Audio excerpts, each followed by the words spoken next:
Ladies, gentlemen, boys, and girls, how are you all doing? Today is Friday, August 14th. Thank God it's Spa Day, and welcome to episode 23 of the Can't Stop Playing podcast. I'm your host, Zach Ghost Robo. We are raring, kicking, flopping our arms like a fish baby. And joining me this week, as usual, a man whose smiles inspired health and happiness in at least 3 United States counties, Gabe Volatile Gabe. Hello. I don't know about me, but are you feeling 23, Zachary? Feeling 20. I feel more like 19. 19? Yeah. That's young. Wasn't it 22? Yeah, I know. I don't know about you, but I'm feeling 22. I said I don't know about me, but I'm feeling 23. We were talking about Taylor Swift before the cast started, like we always do every week. And coming up with ways to incorporate her into the podcast more, and I think we found a way. So stay tuned for that in the soon future. Incorporate her into the podcast more so than already. We had a review from a very lovely lady. I don't remember her name, but you know who you are. And she was telling us about how we need more female influence into the cast. So I've thought of a way to... Elizabeth is back here. We did have Sam as previously. I'm trying, guys. We're gonna make it happen sooner or later. If you guys know of any actual females that would be willing to be on the show, let us know. Or that would be good fits for the show. There's plenty of people that would probably show up. Oh, that's a dangerous request, Gabriel. Oh, I'm sorry. I didn't mean to. Is the loofah gone? The loofah's gone. Oh God. Well, that's what was missing. I was like, what's missing? Yeah. There's something, I burned it. Wow. What? Why? What kind of showers do you take? I bathe in the fires of hell. I don't know. Napalm baths? Gotta wash away one layer of skin every week, Gabe? Is that how we do? No, I didn't burn it. It's just being used. I just want to know. It's in the restroom. God. Okay. All right. Be Well, quiet, Meek Mill. This isn't going to end well for you. Man. It's in the washroom, you meant to say, right? I hope. Gabe, was it Quentin Miller, was it Hush, Yes. or was it Detail that stole your loofah flow? It was all of the above. Quentin Miller and Hush, they came together. Literally know none of those names. I thought, are those like basketball players or Those singers? are rappers, and you might not know the voice you're hearing, so let me introduce him. Coming all the way from British Canada, it's Mark Blitzwinger. Mark? Is that my new thing now? Mark. Cody, now Mark? Okay, great. Thanks. Thanks for... What a non-eventful introduction. Like, Gabe gets this, like... amazing intro, and then and then there's this guy. He's here too. Is this all because I called you an egomaniac before the podcast started? You're just trying to come back? No, at me now? hold up. Here's the deal. There's a limited amount of juice in the tank, right? And what juice? The creative juice. Meek Mill has the juice. The creative juice, and okay. And Gabe gets introduced first. So we could introduce you first if you want some of my fun puns next week. So wait, so essentially that's why the podcast just goes like, it goes downhill after the first 30 seconds. It starts off really well and then just... remember, I get edited last, so I need the attention now. Yeah, I know. I guess that's what he does. He tries to balance it all out. It's evident in the waveform too. Like we always start off really high, and then slowly but surely the waveform just starts going lower and lower. Except for last week. But other than that, it's like a beautiful beach day that starts off with sun and spooky waves, and then before you know it, you can't even boogie board more than the sand below because the waves have calmed down and the moon rises high and everyone's sad and has to go home. What are we doing at the beach if we can't boogie board? Let's get out of here. No. If you can't boogie board, what are we doing at the beach? Maybe we're having... I don't know when was the last time that I was at the beach and I boogie board. Maybe we're having a sing-along. Oh, okay. Yeah. Okay. A bonfire, a seance... Yeah, we could make some marshmallows. Speaking of marshmallow seances and bonfires, we're having a meetup at PAX Prime this year. Somewhere. And if you want to come to this meetup with the date and time and location, place and TBD. Let's be honest. It'll probably be on Saturday. It will... Yeah, I think so. Be on Saturday. Yeah. But if you want to come, please RSVP. And the way you should do that is by writing us at can'tstopasking@gmail.com and letting us know. Yeah, but please be serious so that we have somewhat of a realistic idea of how many people will show up. Because... Like, if you live on the Great Wall, don't say that you're going to be there. Okay, all right. Because we want to organize some stuff, so it's like we need to know at least for how many people should we account for. Right. There might be prizes. Yeah. There might be food. Food. That's the best part. I'll give you food. Yeah. I'll feed you guys. But here's the thing. Gabe's though. bringing his home cooking all the way from Texas. He just sets up in like a hotel room and just starts barbecuing. The staff is like, "What the heck are you doing?" He's like, "Listen, Just going to town on that George Foreman. it's got to be done." Here's the thing, though. When you write in, the subject for the email should be RSVP. That way we can sort through it. Yes. Yeah. So please let us know if you're going to be at PAX Prime, most likely on Saturday, which I believe is going to be the 29th, right? Yes. Something like that. Yeah, correct. And that's So- 2015. If you're planning on going next year, we'll ask again then. Yeah. Yeah. But yeah, no, I know we sound like we're just joking, but we're sort of We're dead being serious. Yeah, We yeah. are very serious. We are as serious can be. And, if you're coming, you can always bring a friend, or you could bring a girlfriend. You could get live relationship advice from us with your significant other. Ooh, Yeah. Or a boyfriend, bring them up to us and just say, hey, like, I really like her and she's not reciprocating. What should we do? And then All right. we'll pull if her hair and anybody tickle would her like for to get you. married at PAX, I will go get ordained for the day, and we can make that happen as well. All right. Wow. Look, you could choose between getting married by The Rock, like Nick Mundy did from Screen Yeah. Junkies, or you could pick Gabe. I mean, Or if you want us to christen and name your baby, bring the baby. okay. This show this week features a lot of good stuff. Some new games, such as Everybody's Going to the Rapture, Rising Thunder, Rocket League, Halo Rocket League, 5, indeed. Rise of the Tomb Raider. Galak-Z. He Ga- played that. Who did? Galak-Z. Who played? Galak-Z. Max played it. Max. Oh, Yeah, Max played good. it. Yeah. Okay. That's a surprise. Not much. I've played very little, but I'll talk about it. And then there's something else. Fallout 4. Oh, yeah, you did want to mention that. I'm not sure if you do, but I definitely do. And we have a lot of your emails straight from your own brain stems. And then fantasy football stuff that people keep asking Yeah, me let's about. just take care of all the business then. Okay, all right, let's do that. Okay. All right. Zach, you want me to say it or are you saying it? We're starting a fantasy football league because we've got a lot of response. But again, we need your RSVP with the subject line fantasy football so we can organize this and get the right numbers and make sure if we need one or two divisions or what we got going on. Like 10 teams only, dude. Like, Oh. how big do you want? Only 10 teams? I'm saying 10-team league. That's it. Like, this is gonna be exclusive. So Okay. I'm one, you're one, Max is one. That's 3. So we got 7 spots. So Fine. Make it 12. We'll make it 12. we got 9 spots for you. If you want to Yeah. be part of our fantasy football league, you need to and there will be a prize for the winner. I'll provide that. the winner will get what? Let's do a limited run of CSP shirts. Okay. Or I was going to They'll say get a life-size canceled. cutout of the 3 of us. Okay. Like a fat I head. would very be uncomfortable with that. Like, it would be weird. Because, A, it would realistically allow everyone to know just how tall you are. Yeah. Because you're freakishly tall.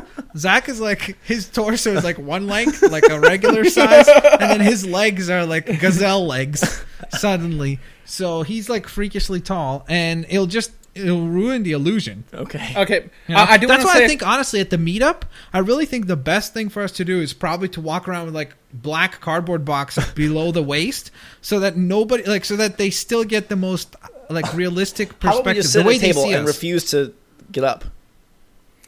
Sure, we could do that. Okay, here I do want to give some detail on the fantasy football thing. Okay. Very quickly. It's American football, by the way. Yes, American football. Like Oh, okay. Well, that's gonna be a problem. Max is going to be there for you guys to beat. Basically, he has committed to participating. It's a weekly thing. You know this, right, Max? And there will be a live so draft. so I need to do stuff weekly. On your phone, you just got to tinker. You'll be all Okay. right. Just got to tinker with that phone, Max. You ever tinkered with your phone? I certainly do, Zach. Okay, all right, You're but making here, it weird. let me get some like legitimate things out of the way, though. All right. Okay, here we go. That's it. All right, Zach, so listen, we can't fool around with Gabe's serious fantasy. Yeah, I know. So I'm feeling like he's getting pissed off. So no, let's just let him no. run with this. Go ahead. I'm not at Okay, all. Like go this is for funsies. But like, if you don't like, all right. Hopefully, if you're playing, you've played fantasy football before. Hopefully, you have an app and an account, and just be familiar with what it is before just saying, "Hey, I want to do it." You know what I mean? Because there's a lot of people that have said like, "Hey, I want to learn how to play. Like, can we play?" Like, maybe, but It's it'd be cool. if you we need could- 1 year of experience at least. Yeah, Wow. basically that's what it is. It's a job interview. This isn't like the YMCA basketball league. This is a little bit above that. It's like CYO. Yeah. CYO. I don't So, even yeah. know what that means. And I believe we're going Yahoo. People keep asking me what client. Yeah, I believe Yahoo's we're doing what I Yahoo. like. Yeah, so Yahoo. there. We have People kept bugging me about it. So now you guys have details. Write in, tell us, and then if there's, I think there will be more than 9 people because a lot of people have been asking. And we will be drafting players. Okay, we might do that as a bonus episode. That'd be fun. Well, well, we have to. We have to draft players. That's we'll do it live. Like, we'll do it live. it. Yeah, for sure. We'll do it live. Record it. So we'll set a date and time for that once we get the league established. The other thing is, if there is more than 9 people, so you're writing in with your experience, and then I want you to tell us your favorite NFL player and why as sort of the tiebreaker. Yeah. Okay. All right. Extra points if you pick Aaron Rodgers. Extra points if you pick someone on the Lions. Actually, just pick who you want. We'll know if you're lying. If you're lion. If you're a lion. More business. We have a console winner to announce. Oh, drum roll, please. It's Gabe. That's not good. It's Gabe. Gabe, you're supposed to do the drum roll. Remember, we talked about this. Gabe, you're the drum roller. Can you roll it? Oh, jeez. I'm terrible. Such a weak drum roll. Jeez. No, it's look. I was doing it with the tip of these pens. Can anyone do it with their mouth like that? There you go. Okay. That sounds like a car that's about to break down, but okay. I've been told that my laugh sounds like a car starting. Oh, really? Yeah. Let's hear it. This is that person needs a new car. The review. I'm going to read the review first, and then we'll announce the name. And obviously, there was over 1,200 reviews, so thank you guys for all participating. Really helps launch the new feed. Sorry about that confusion, but thank you so much for being supportive of that. Obviously, we can't pick all of you. I don't have 1,298 consoles. I only have one. And this person will be in contact with you, and you can pick a Wii U, a PS4, an Xbox One. I guess if you want like a PS3, that's okay too, or if you want a GameCube or something, or like a PlayStation 1. Yeah, that's whatever floats your boat. But they want a Virtual Boy. This review was selected partially randomly and partially because of its merit. So it was a little bit of the 50-50 system, kind of like Presidents of the United States. Can't Stop Playing is your one-stop shop for all your gaming needs. I love the fact that these guys had the resiliency to after an error, come back and alter that error by restarting the feed. That's the kind of attitude that makes Zach, Gabe, and Max the best people qualified to cast the pod. The content is great and fun. Nowhere else can you find such a connection and feel good vibes that these wonderful people output. And that is from the Smash Brown, who is our console winner. Congratulations. You're now going to get to go to possibly Super Smash Town with a Wii U, or maybe Super Smash Down if you pick a exclusive-less PS4. Yeah. Or Super Smash if you live Mound at PAX with the Prime. Yeah. You live at PAX Prime. That makes sense. If you live there are quite a few homeless people at Seattle, Max. Yeah. It could be possible. If you live in Seattle or are going to be attending PAX Prime, you could let us know, and then maybe at the meetup you could get the console. And we'll do a ceremony for you. We'll call you on stage. God, that would be awesome. We'll make a stage to call you on. Yeah. First. Okay, what do you guys think about having the meetup in our room? Like, if it's that intimate number of people, I thought we could have like a bubble bath. Like set it up hot tub style, like jacuzzi, right? Everyone's clothed, of course. Don't get too out of control and excited, Gabe. Bathing suits, bubbles, hot tub style. Or in the hotel hot tub. Okay, in the hotel hot tub. If you don't feel comfortable letting them in your bathroom, you don't want them to see your loofah or your gorilla snot. I don't even want to know what that means, so I'm just gonna let that. I'm just saying. Like, let that slide. Sure, if we get 300 people, yeah, we're gonna have to run out of space. But if it's like 3 people, man, I want to make them feel. I really doubt there'll be 300 people. I want to make them. Don't set. Max, stop setting low expectations. I'm telling you, 20 people is the max. Reach for the stars in order to see the moon. You're the max. It's not. Max. I'm not like upset by it. I'm just saying like that's probably what is likely, and it's better because then we could be like actually like talk to everyone and like talk about the games and stuff. Again, I'd be happy if we get 3 other people, so each of us can talk to someone. I wonder. We'll talk. We'll talk after on some of the more logistical stuff. But yeah, I have an idea. I have an idea for the meetup, and it's a cool think idea. that we should bring us out in like. Who is going to bring us out? No, we'll get a handler. We ourselves. No, we just run out first, introduce ourselves in turns. Like I'll run out, introduce you, then you introduce me, then. He'll be perfect. Okay, no, like I'll come out, I'll walk out, and then Max, you run out and announce me, and then you run back, so then Gabe can announce you, and you walk out, and we'll just do. Yeah, it'll be perfect. All of like that a works. really, really cheap version of the WWE. I want to ask this. Well, hold up, Gabe. Okay. Can I get my request in first? I want to have. I want to have a soundtrack to remember this meetup by. Are you guys okay if I compile the soundtrack? Soundtrack? A whole soundtrack. All right. It's all Taylor Swift and Pusha T. It's 17 songs. Is it okay if I pick him? Okay. All right. I'll bring the music. Who's gonna bring the magic? I'll bring the loofah. Magic Max. That's what I'm known as. Yeah. All right. Yeah. I want to bring something. You I want to bring the Gatorade. You're bringing the Gatorade, food. Gabe. You're catering the party. Yeah, you're Sure. catering. So All right. I forgot what I was gonna ask. by magic, I know a couple magic tricks. So Good. You can perform. All right, look. If more than 10 people show up, will you do a it's magic all trick? card tricks, but Will you do a magic trick for us? sure, All right. card trick. Yeah, Okay. not much more than that. I can't like make you disappear, like cut you in half and do like all those fancy things. Well, you can cut me in half. I just might not come back. Can you make? Could you? What if I said I want really long hair? Well, listen, I'm sure they sell wigs in Seattle, so we can take care of that. Oh boy. Oh, I was also thinking if enough people are interested, we can find a park and play some basketball, like 3-on-3 or something. I don't know. I've never been to Seattle. I don't know if there's basketballs in Seattle. How about we do our best Game Riot impressions, record it, and send it to him? All right. I can't do it. Everybody who's there. Yeah, everyone there has to do one. Oh, okay. Well, we need to bring webcams then. No, just we'll your have- phone. Oh, okay. Just the bird. Okay. No cameras allowed, by the way, guys. Pictures are at least $45. We have professional photos only. When did we talk about this? I worked it out behind the scenes for us. Oh, Okay. Wow. Let's get started with the actual podcast. You can take as many photos with us as not as many, but at least a few. If you want, at least if you one. want us to Vogue, or you want us to smile, or you want us to go back to back. Again, I don't think anyone's going to show up for this, but I'm cool with kissing photos as well. I'm not. I will only Like, take kissing photos. Oh, okay. Actually, me and Gabe will kiss, and then you can take a photo next to us. That's how it works. There you go. Move on, Zachary. Move on. You're making my lips moist. Wow. All right. So we went. We peaked. Our levels of awkwardness and weirdness hit over 9,000. If Vegeta was here, Speaking of Dragon Ball Z, I saw the movie. you see how Did I you? segue? Do you see how I segue? I, This is some next level and- segues.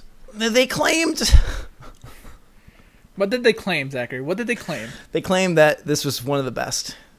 Who claimed It that? is. It's not. Everybody.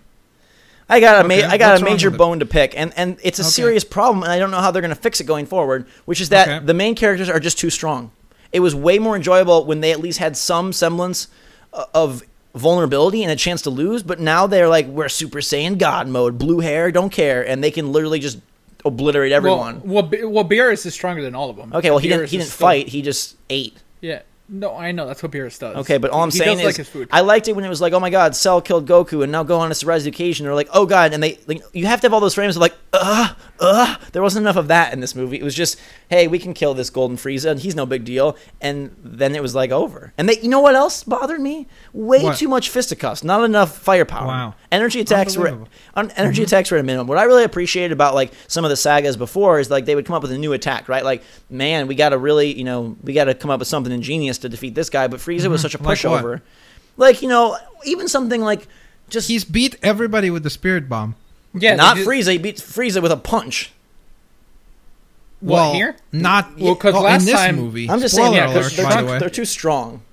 Trunks has cut him in half. They're too strong, and I want them to depower. But was the movie fun at all? Or It was fun because the animation was so much better than any of the TV episodes. And I like that's seeing good. the characters on big screen. Gohan has turned into a complete nerd. Like full He has. full So on. he's a scholar. Yeah. He went scholar way. It's weird that he never turned into that Gohan from the Trunks movie. Remember? Yeah. Yeah. Oh, that was such a good Gohan because he was like amazing. Remember, he loses his arm and still just whoops everybody. Now that we're on the subject, I do want to express some dismay. God, that was a good catch. I do want to express some dismay with Dragon Ball Super. Okay. Because the first large chunk of episodes is just retelling the Battle of the Gods and this movie. So that sucks. If you've seen these movies, there's not a whole lot for you in these actual anime episodes. I think But there's if you haven't, yeah, it's good. There's about 7 people in the theater. One guy had orange hair. Fantastic. was that you? No. The theater was sold out where I was at. I guess. I don't know. Oh, you watched it as well, Gabe? No, I did. It was sold out. I didn't get to. Oh, okay. Yeah, No. I didn't get a chance to. So Yeah, it was sold out. wow, College town though, so a lot of younger. a lot kids. of Dragon Ball Z fans. Yeah. So did you power up at any point? Was there at any point where There- they were powering up for so long where you could There pretend wasn't to a power whole up as lot well? of that. And then I came home and I watched some of the best fight scenes from the TV series, and like those lasted like 55 minutes with like 10 minutes of screaming, and this movie was just basically like, we can go super, we're blue, let's kill Frieza, goodbye. Well, they can't do like 20 minutes of screaming because this is like a movie, so they have a limited time. Yeah. The episodes, they could scream for a whole Plus, episode. usually people complain episode. about those episodes, Zach. Like, people Yeah. don't like those episodes of where, last time on Dragon Ball Z, I just- Goku began powering up. Today, he continues. We'll see you next time as Goku continues to power up on Dragon Ball Z. Frieza So- just didn't ever really pose a threat, and the way he ends up like hurting them has nothing to do with him at all, so it was really weird. Yeah. Anyways, All right. that's Dragon Ball F. Did Resurrection of F. I give it a Yeah. F. Or no, I give it a 5 out of 10. Did Frieza go to the Rapture? 5 out of 10. Okay. Pretty no. Yeah, yes, die? kind So, of. everyone goes to the Rapture. By the way, Zach has a magical water filler for his cup. Like, somehow it's just magically filled again. Or he has freakishly long arms as well, because I've never seen him, like, pour water in any way. Suddenly, it's just full again. But, Not to ruin the magic, but I have two. you see, you ruined it. You Anyways. ruined it. Everybody's gone to the Rapture. Me and Gabe. Gabe's beaten it. I've played about an hour and a half. This is a very strange game. It's out for PlayStation 4. It's an indie title. It's been heralded It's an for... exclusive, Zach. Say it. It's an indie title. Made It's an Zach, exclusive. it's an exclusive. It's Say an it. indie title that's currently only on PlayStation 4, made by the Chinese Hey, Room. No, and Santa Monica. That thing is never going anywhere else. Well, it comes from the people who made the second Amnesia and also Dear Esther, and this game has very little gameplay. In fact, all you can do is press X. Did you play Dear Esther? I didn't. Okay, so there's more in this game than there is in Dear Esther. But do you know about the run functionality? I didn't know when I beat it. I know about it now. Okay, It's so too late. if you play this game, make sure you hold R2 sometimes when you're outside. You can jog. I wrote a very terrible review for it for like a smaller website. I don't know if I should mention it because it's quite terrible. You should Why pimp not? it. Plug it. Come on, Gabe. Okay.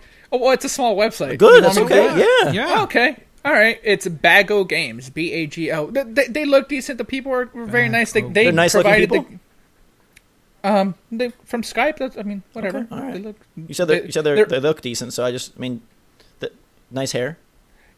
yeah, they're nice people Okay, over there, all right. right? They got me the game early, Sweet. which, I didn't have to bother to try to get it myself, which I appreciated. I was able to make videos. I was able to write the review. They liked the review. I wasn't very happy with it, but Okay. whatever. It's practice. So, yeah, go read it. It's on their website, bagogames.com. It's Bag of or bag O? Bago. I Okay. could just drop a link for you. if you Okay. want.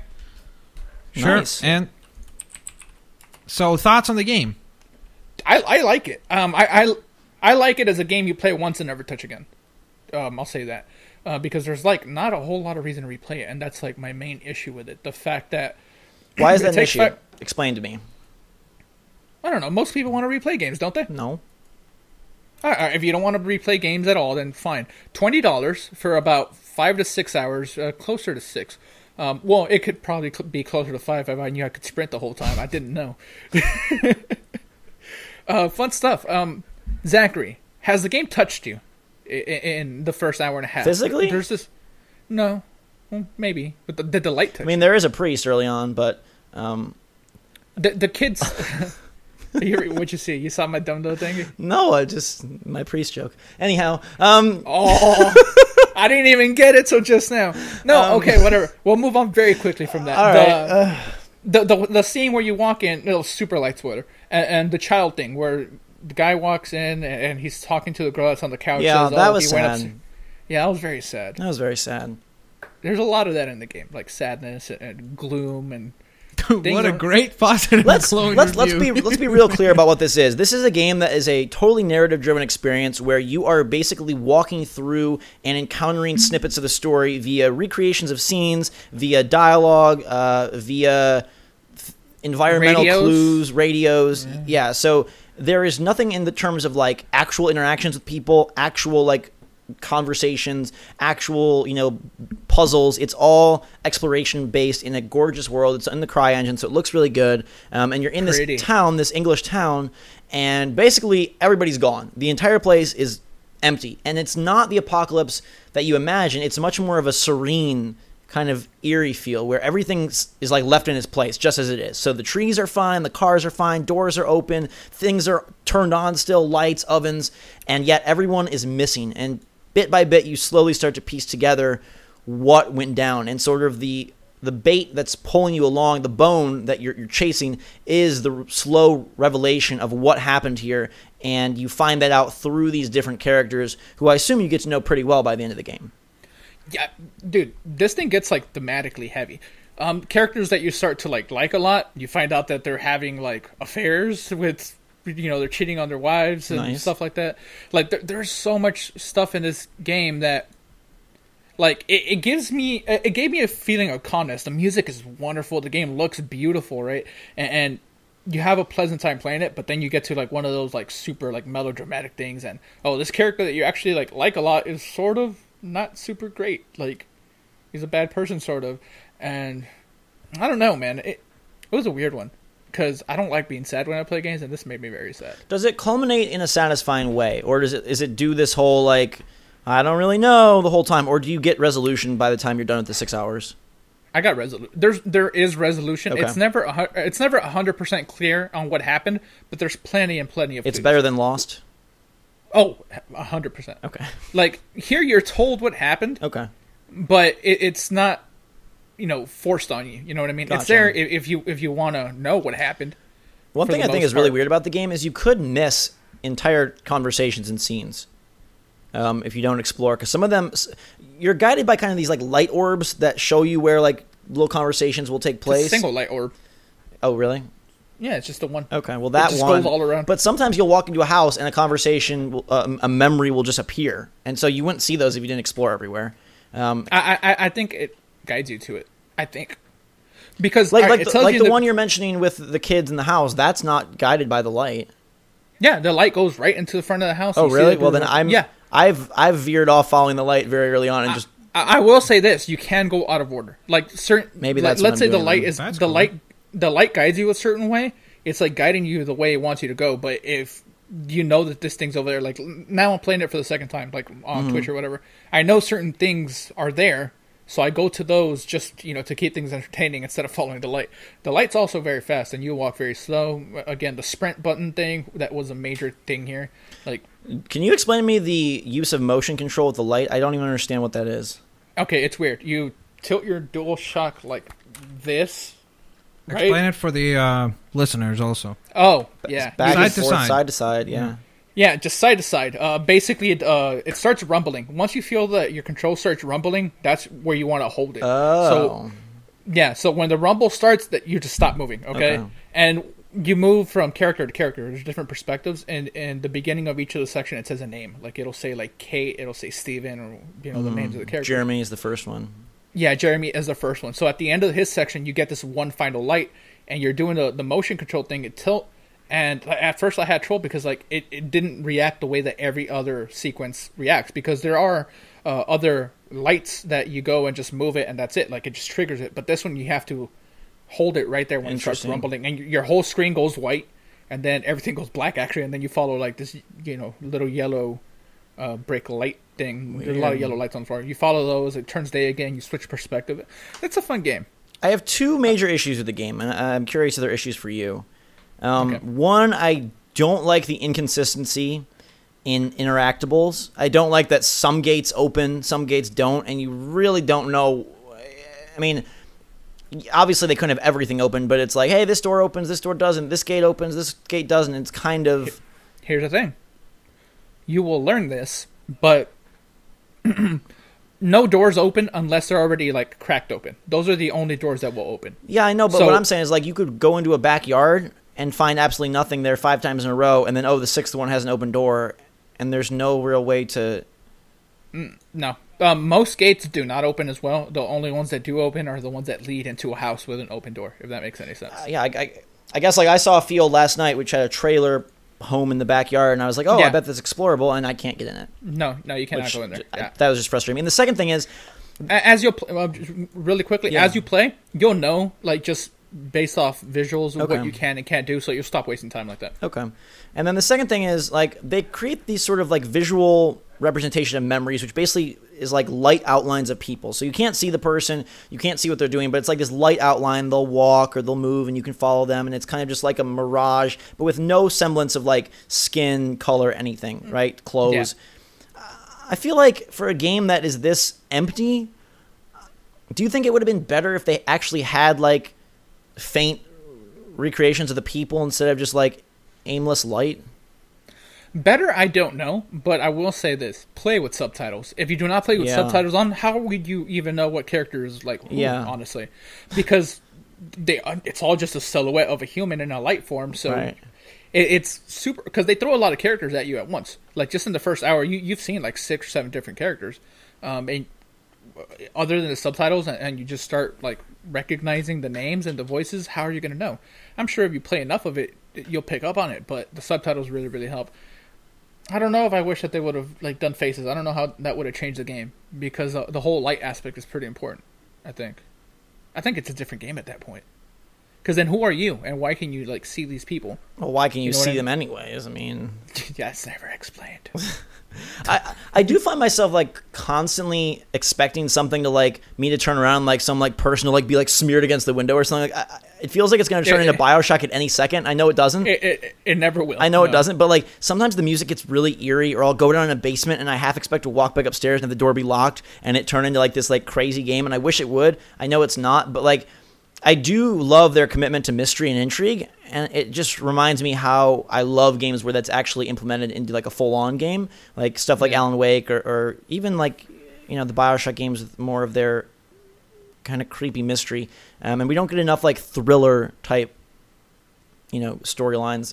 They did a good job with the characterization. Like, I cared about a lot of these characters, even though, like you said, we don't see their faces. Like, we don't know really who they are, like in terms of visuals, but I still feel attached just to the voice alone. A terrific voice acting. It's all in a very weird dialect. It takes place in Yougton.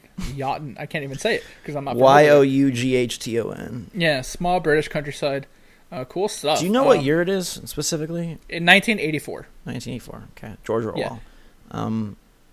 It's really cool. It's definitely for a certain type of person. Like, you're basically on a conveyor belt being shown this story. Yeah, you can move around, and there's a lot of freedom in terms of where you go in what order, but don't go in expecting like action sequences, or it's very atypical. It's basically a playable audiobook. Novel, sort of. Quite literally, since you don't even see the people. It's not even like a movie. Yeah. If you want to know like more of my thoughts, you can read my shitty review. Leave a comment. Let me know how I did. I've written like 2 reviews for like tiny sites before, so I mean, if you guys go and check it out, I would appreciate any comments. But yeah, I think it's a good game. I gave it an 8. I like it. For the 5 or 6 hours that it take you for the $20, I think the story is impactful enough. At least in my opinion. I really like it thus far. It's holding my interest for sure. Yeah. So. Follow the light. Speaking of holding our interest, let's talk about the new Rocket League DLC. Okay.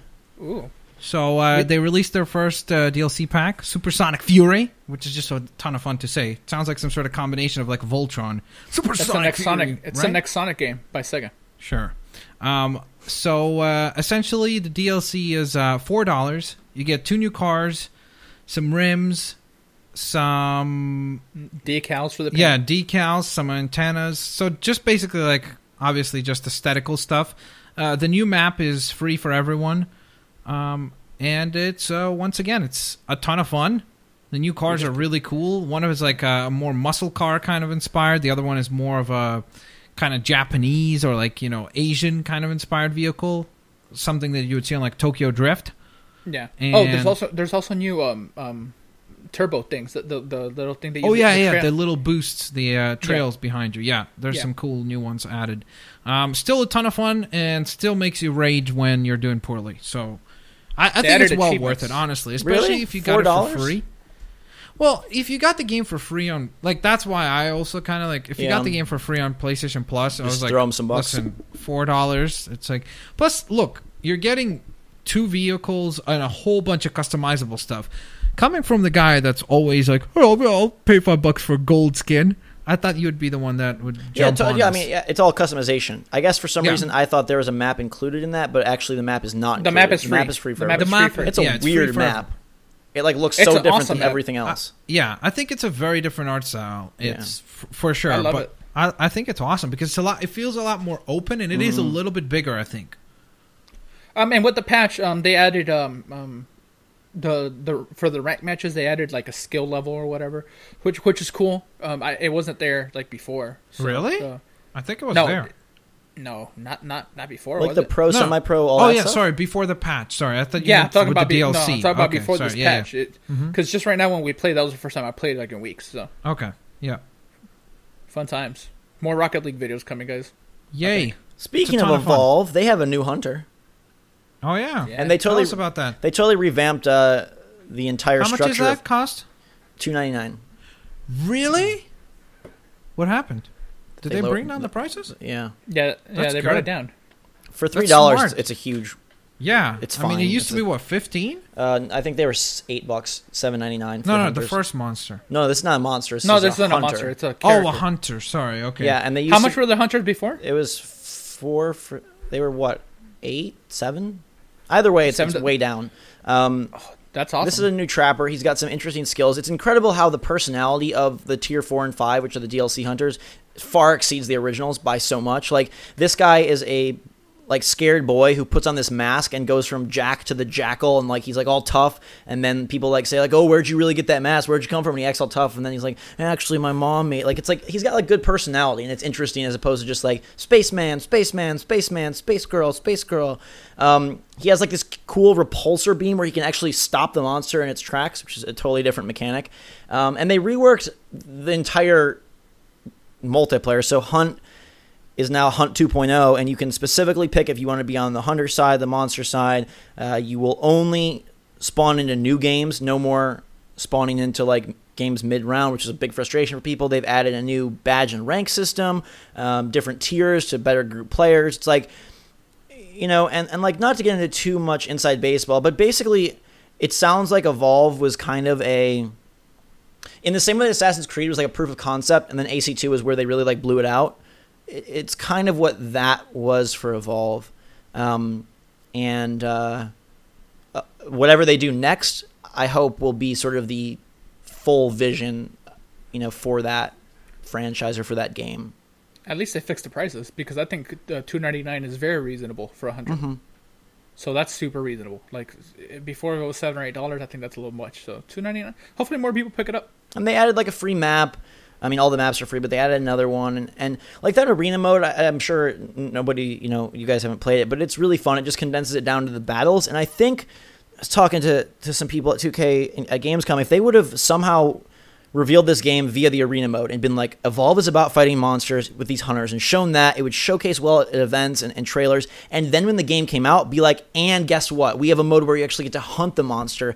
It would have made it seem far more exciting and far more alluring than what they did, which was this super long, whatever it was, 12-month cycle where everything was shown infinite times. And apparently they've learned a lot, and that's why Battleborn is being segmented out so incrementally, which I hope serves it well.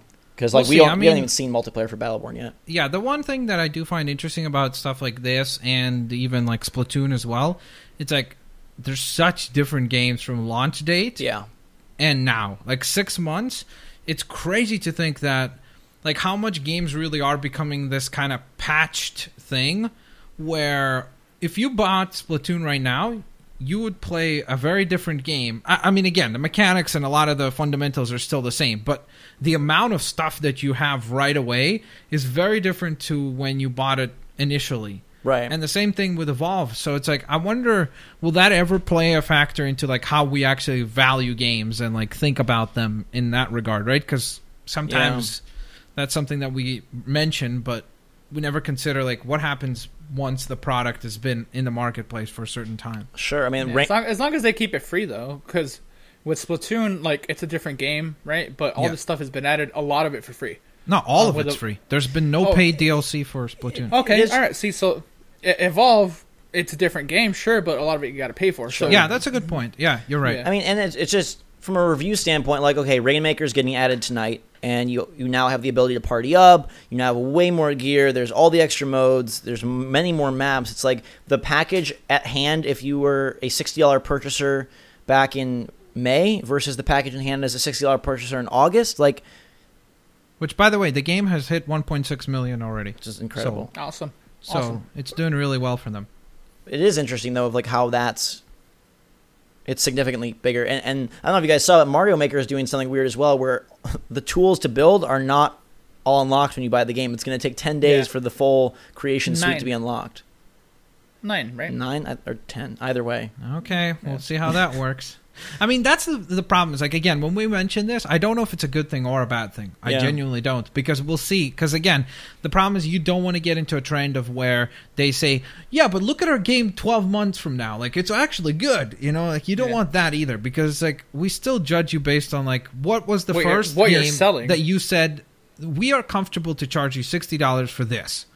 And then, of course, after that, there's other elements to account for. I'm just saying it's just an interesting conversation in terms of more and more games are becoming this. Some do paid DLC, some do free DLC, and some do a mix, like Rocket League, for example, where the map was free, but if you want the new cars, you got to give us a couple of bucks. So it's kind of like, you know, it's interesting to see, like, let's say a year from now, what will Rocket League look like? Like, what if they do add some crazy levels and they start adding more and more depth to the game as well? Because they just added spectator mode as well, which allows you to like view games now. Like, you don't have to actually participate. So that's good for like esports, and like, where will that game be?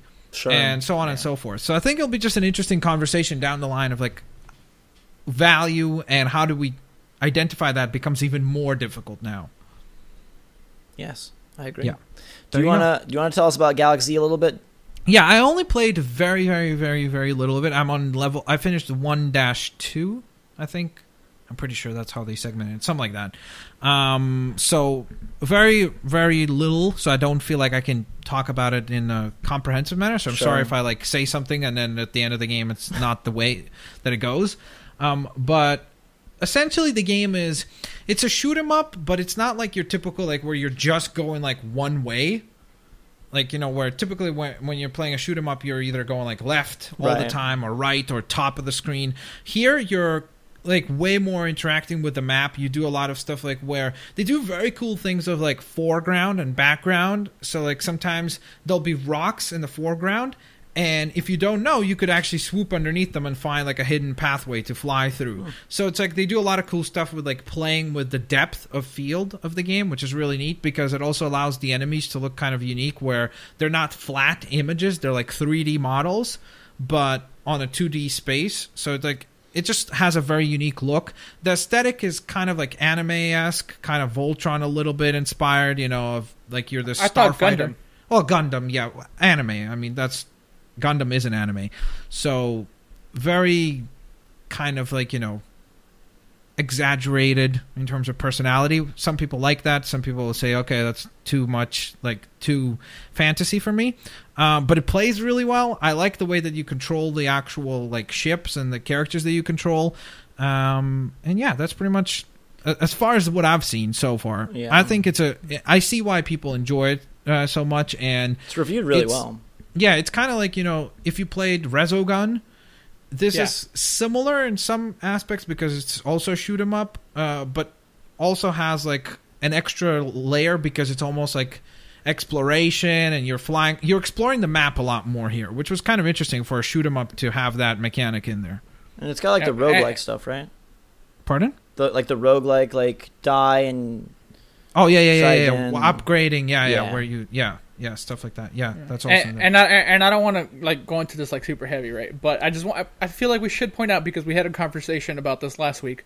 Both Galak-Z and Everybody's Gone on the Rapture, 2 PlayStation 4 exclusives. Rapture. Wait, Galak-Z is also exclusive? Yes, exclusive indie games. Okay, they're exclusive games that are reviewing well. That's all. That's all I wanted to say. I didn't even know that Galak-Z was an exclusive game. Okay, that's cool. Downloadable. PS4 only, or is that? It's not on Steam. Oh, okay. So it is only PS4. Okay. Let me confirm that it's not on Steam.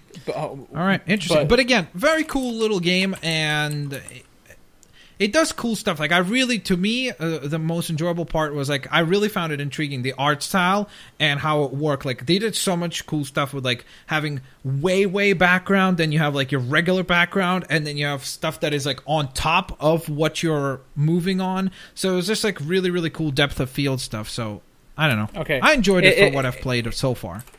It is on PC. Sorry. Okay, so it's PC and PS4. Yeah, Meaning Everybody's Gone to the Rapture is PS4 only, though. Okay. There you go. So one is exclusive, one is 2 console. So there you go. Anything else we played this week? Anybody play any more Rare Replay or anything like that? I haven't. Zach? I haven't either. I haven't played some Life is Strange that you don't want to hear about. I've played about... I can't talk about that. I've played about a game I can't talk about, so move on. All right, cool. Let's talk Nice about some little games. drop there. That Well, I almost said Sure, it. yeah. But then I forgot there's an embargo. Let's play some games that I can talk about from Gamescom. A couple that we missed. Big Okay. heavy hitters. I'm going to start with. Destiny. Didn't see anything about Destiny. Why is that, Zach? Okay, moving on to Fallout 4. You saw that, right? I saw you had Fallout like 4. a 40-minute appointment, or what did you It say? was a. I feel like everyone said like way exaggerated amounts of what they saw. It was about a 20-minute video that had about 15 minutes of gameplay. It was narrated by Todd Howard, so it was just so like you didn't get to play it? No. You just okay. Nobody there got to play it. They had no consoles. One theater with a video. And they showed the perk system, which I think is brilliant. It's such a commitment to presentation, which I think that game gets so right. I mean, first off, the Pip-Boy is more vibrant than ever.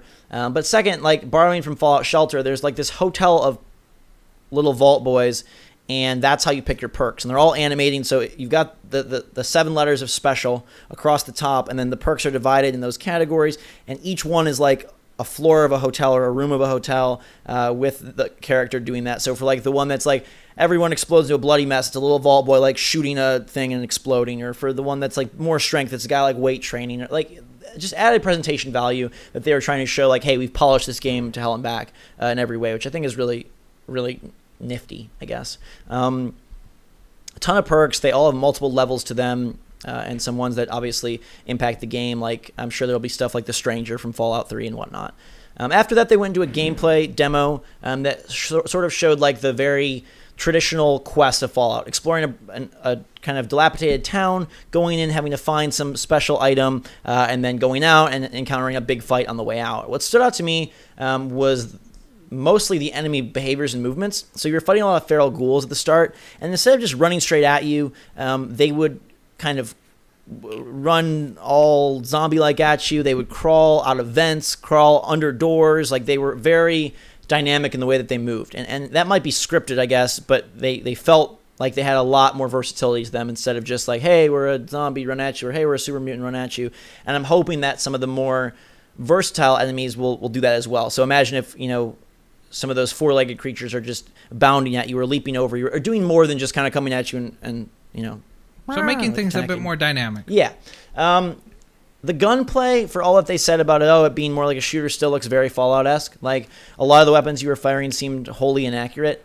I will say one thing that surprised me was the interiors were so tiny. In a generation where, like, verticality seems to be the big thing, open spaces, games like Assassin's Creed or the upcoming Mafia 3 or even, like, Bioshock Infinite, which isn't even new, indoor environments got way bigger, and these felt very confined. The ceilings were quite low. It's basically, if you like Fallout, you're going to love it. I thought it looked really high quality. I don't think it looked great from a visual standpoint, but like there was a cool scene at the end where you were fighting some overpowered dudes, and the Brotherhood of Steel dropped in, and you fought alongside them for a while. Again, it wasn't really clear if any of this was unscripted or not, like a ship crashed into a building, but again, it was very tough to tell, like, is this just part of the storyline, or is this because something happened? They were doing kind of quick cuts to highlight the more fun moments of the quest as opposed to just like, hey, let's walk around. There are load screens at every door, or at least every door we saw in the demo, which is a little, like, I guess I just want to know what the power of the PlayStation 4 and Xbox One are being used for in this game. Like I said, it looks really cool. Probably scale. Humongous world. Yeah. I guess. Because all those games that you mentioned, the verticality, and like they're not this big. Like just like in actual miles of terrain. Yeah, I guess. I guess it just speaks to like quality. Is it over bigger than The quantity. Witcher 3? I don't think we know this. Like, it's Okay. too early. I guess That's an interesting comparison. I think that will be an interesting comparison from like technically what each one accomplishes, because both are very, very large games, right? To Zach's point though, like in The Witcher, like it's not like you're like climbing stuff. There's not a lot of verticality in The Witcher, so True. It's a little unfair to want like jetpacks in this one. You know, I don't want jetpacks. I guess like I don't know. I'm just a gamer who would rather have 40 hours of a really cool world than 400 hours of like load screens and low ceilings. It just feels very much like Fallout 3, and I know like that's unpopular. But you didn't play it. I didn't play it, but it looks and seems. You don't know what. I don't know what it feels like. It looks and appears very much like Fallout 3. Okay. All right. And again, it looks really cool. Obviously, I think even if this game came out and was mediocre, it will score really well no matter what. I don't think it's going to be mediocre, but I am still very confused as to like why wasn't this on Xbox 360? Because I don't think they can put it on 360. But why? What about it? Just because there's more land space? Because like that doesn't do anything for me. Well, no, not just that. But look, if you say, okay, with the power of the PS4 and Xbox One, this is what they could do, and they couldn't even do this on 360 at that point. You know what I mean? I don't know if that's true. I wonder how long they've been working on this and if it's just a carryover. I don't know. I think there's a lot of stuff that like we probably don't really account for how challenging it is to do. Probably like the weapons crafting and all the crafting systems. Like that stuff is massively. Yeah, and you're building stuff too. Yeah, like so you're gonna build like fortresses. So I just that wonder. Stuff probably takes a lot of memory and is difficult to run on a Xbox 360 or PlayStation 3. Plus, like, look, if they have loading screens here, imagine what it would have been on the Xbox. It's just weird to me because like Witcher's loading screens between There's areas. A lot of loading. Batman has no loading screens. Batman is small. Like, that's not a big city. Small, not super small. No, Batman is big, but I think Batman doesn't have that stuff of big. where you, like, get to go inside the buildings, right? Like, so Fallout from... Again, I've only played very little of Fallout 3. I think, like, maximum maybe 2 hours or so. But I think you're allowed to... Like, if you see a building, you can go in there, can't you? Yeah, absolutely. Yeah, so that's extra, like... And there is density, loading in Batman. So. There's loading in Batman. Also, like that elevator ride to every Riddler thing, that's a loading screen. Like, whether you like it or not, it's a loading screen. Yeah, so I'm sure the game is going to be really good. It looks like they polished it very nicely and refined a lot of the systems from the past games. I do just wonder if, like, okay, say when Horizon comes out, if there's another game kind of like that at the end of next year, are we going to be like, man, these more open-world games where they're dynamic, and you can do stuff, and you're constantly in control of your character, and there's no loads, and your giant beasts are emerging, and you get to actually fight them in real time. If like sort of this Fallout-style RPG is going to feel like a thing of the past at a certain time. We don't know that there is no loads in Horizon. Okay, well, I'm just saying, like... Yeah, I mean, I think it's a matter of, like, look, there's games for everyone, you know what I mean? Like, some people love that experience, like, of The Witcher, right? Where you're putting hundreds of hours to, like, find all the details, and they find the motivation there. For other people, it's not fun. So yeah, I think it's a matter of, like, for me personally, I prefer a world that's a little bit smaller. Again, and when I say smaller, I know, for example, I know people found it amazing when, like, we see a map for a world and people are like, oh my god, it's so big. But to me, it's more like I prefer to play just in that tiny little section, but give me important things to do all the time and, like, keep me engaged. That's my preference. Now, for some other people, that experience of, like, horse riding in The Witcher, where you just look up and you're like, wow, look at this amazing lighting and look at this forest. And for other people, that's what, like, grabs them into the game. So I think it's probably a matter of what kind of gamer you are. But I could totally see... I think there's a reason why JRPGs have not been so popular, because they were that, like, 100-plus hour investment of time. And I think that gamers have become a lot more, just like in any other area, we've become a lot more impatient. So you kind of want a quicker paced game. But at the same time, every now and then we love Fallout. So. Like, games are constantly looking to extend the length. Like, fill the screen with more objectives. Add to the size of the map. Increase the hour count, which... I don't know if that is the case. I think that... I think that's what they advertise, because I think, like, people are like, oh, it's a 40-hour game, because I think maybe for the average gamer, it's like, that's important, like, oh, it's 40 hours of gameplay.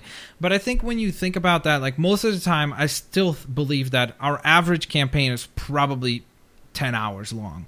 If you're just doing the main, like, main missions that matter, you don't bother to go do all the little quest lines and all that stuff. I'm sure that the average campaign is still around there. I think that's the sweet spot of, like, where you can tell a reasonably cohesive and decent story. Yeah. The last thing I'll say about Fallout is, like, a lot of people I saw on Twitter and whatnot walked out of that demo like, holy crap. And I don't know what would wow anybody about those demos. Like, when you saw Horizon, it had, like, such a wow factor. And even a lot of other games that we saw at E3, this, I don't know why you'd be wowed. It's basically like a very direct sequel to a game from 7 years ago. That is beloved, that people want more of. Yeah. So why have an issue with that? Because I'd like it to... That don't play. All right. Let them play I will be playing Rise of the Tomb Raider because I think that game looks gorgeous. I got to play the Syria gameplay. I believe I don't know if it's the full section I played, but most of it's out now on YouTube. They released it a day or so ago. And she luckily is in different environments. All the original art and assets and video was from the snow, and this now is in like a desert, and apparently there's going to be more places she travels as well. So it's kind of adopting that Nathan Drake, like, let's trapeze around the globe mentality, as opposed to Tomb Raider, the 2013 reboot was all within that island environment. So I got to play in a tomb, which is much more fleshed out than last time, which is nice to see. Didn't get to see, unfortunately, any of the upgrade system or any of that stuff. I mean, a little bit, and there is more variety and variability, and you can kind of pick, if you want your bow to do more of this, your bow to do more of that. One cool thing that I saw was within the tombs, there's all these different like pictures and script on the wall, hieroglyphics, and the more of those that you come across, the more you build your skill in these different ancient languages. And once those reach a certain point, then you can actually read the things on the wall. Will it help you progress the game? No, but he did say that it's not just flavor text. It will give you like instructions or guides to find like a hidden upgrade or a hidden treasure chest or something like that. So like some cool ways of interacting with the environment that are kind of not so commonplace, like building a language skill, by reading these different manuscripts or looking at these different pictures, kind of a cool thing. It still plays, I feel, very fluidly. I like the combat a lot in those games. Like, I think the pistols and the bow and arrows feel really good. It had its dynamic scenes or non-dynamic, however you want to view it, of like sliding down a waterfall, and then you're getting, caught here, and you have to jump here, and then this collapses, and then you have to slide. I mean, the QTEs. Yeah. Yeah. But it's not really QT because you still have full control over Lara the whole time. It's more like a chase scene, I guess, like that kind of thing. Okay. I will say that one thing I was impressed by was that in the tombs there were a lot of traps that could kill you if you weren't careful, which kind of encouraged less of like the I'm just gonna bowl ahead gameplay and more like I actually have to explore this tomb and be careful. There were switches on the floor and things that would activate that if you weren't aware, you could fall into the floor or get chopped in half, or some of the deaths. Was it like cheap or no? It wasn't cheap. You just had to be paying attention. The first time, like I was like looking at the environment, looking all around, I got it. And the second time, I was like, okay, let's get to the end of the demo before the session's over, and I ran, and got killed. And do we have any inkling of how many tombs there are? Because they looked really, really good. Like, it's actually like puzzly, which was sort of missing in the last one. Like, the tomb video that they had put up looked awesome. Yeah, I don't know how many there are, but they did talk about, their commitment was to really flesh these out and make sure that the game was full. I mean, I think if it incorporates the combat and kind of the environmental traversal of the first game with more of the puzzle elements, it's going to be looking real good. And I know people think I'm crazy, but seeing it in person, playing it in person, it is the best looking console game I've played or seen. Ever. Yeah. Wow. Lara's model is fantastic. The other characters look great, and the environments themselves, like some of the stuff they're doing with lighting and skyboxes was... Now let's just hope it's a fun game. Yeah, which I thought the first one really was. So I like the combat in Tomb Raider far better than Uncharted, because in Tomb Raider, if you shoot someone in the head, typically they die, whereas in Uncharted, it takes like 600 shots. Yeah. I agree. I counted it, actually. I was playing Uncharted again just to like make tally sure marks, that I 1, could... 2, 3. Yeah, I wrote it down. It was 652, actually. Dang, that's a lot of paper, man. I'm sorry about that. But no, it very much feels like, hopefully, a more fleshed out version of the first one. Okay. Like Fallout. No, because this one is going to multiple locations. It has a much deeper perk and upgrade system. They've added tombs. They've added puzzles. I'll say this. There is no system that Tomb Raider has that's deeper than Fallout. Yeah. I guarantee you that. Yeah. Like, having not seen either game. Yeah, if you want to say like, but the fact that Fallout 4 is like the ultimate like upgrading and like so is Fallout 3. Super in depth. Yeah, the but perk system in Fallout 2 is better than the one at Tomb Raider. Okay, yeah, but so is Fallout 2. You're telling me that that's like, where's the evolution there? No, but you're saying it has a deep upgrade system. I'm just saying so does Fallout. I would have just loved to That's all I'm see them do something. He's just saying, he's basically essentially saying that your point about the fact that Fallout 3 is just a better version, Fallout 4 is just a better Well, no, my point is Fallout 3. 4 is a version of Fallout 3, not a better. I don't see how it's better. Okay, well, Tomb Raider, I mean, I'm sure it's better because obviously they've added like crafting, the gun crafting, the a lot more building the bases. There's a lot of That's all going to be stuff that they show. fun or beneficial? Yeah. Well, I don't know yet. I'm not played. I don't know if it'll be fun, but I can't. Same thing about Tomb Raider. Like, could I say that it looks good? Sure, but I can't say much else than that because it's like, Yeah, true. what if it's not fun? Halo 5 looks really fun. I know people have been down on that. I don't know. Halo 4 had such a bad rap. I enjoyed that game. I don't know if you guys did. Yeah, I did.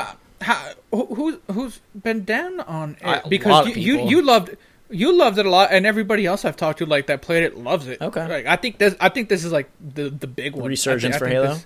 Yeah. I mean, think so. Warzone's very cool. I got to play that again, and then I saw an extended campaign demo, which was an elongated version of the Blue Team video that was released to the public. This was with Chief Squad, and what I liked most of all was that there was a lot of banter between the characters, and it felt very story plot based. Their picture pops up in the top corner of the screen, and I like the sense that this was a team exploring and trying to figure things out, as opposed to just like Chief on your left, or like Jackal ahead, or grunts behind, like that kind of stuff. It was more like about the location. They confirmed that it will be taking place across Forerunner worlds, Covenant worlds, and human worlds, which is cool. You've got the 8 characters: Locke Squad of 4, Chief Squad of 4. And there isn't a whole lot of squad orders being issued. It's more like one catch-all command where, like, oh, if you aim at a gun, someone will go pick it up. If you aim at enemies, they'll go target them. If you aim at an area, they'll go over there. But there were cool uses where, like, Chief climbed up to this high point and sent the other 3 down low, and he was kind of sniping from above while they were fighting below. I alys wonder with those systems, like, at what point... Wait, so did you play that, or was it all No, videos hands off. Video? They played it. No, they played it. But yeah. Oh, okay, live in front of you. The only thing that like I always get concerned with about those kind of games is there a stop point for the AI? Like if I just sit there at that high point, will the AI eventually wipe the enemies? Like if I give them enough time, or will they? Can they not kill the AI? They can kill the AI, but I don't know how vulnerable they are. It has a revive system, kind of like Gears, where they go down and you go and hold the button to pick them up.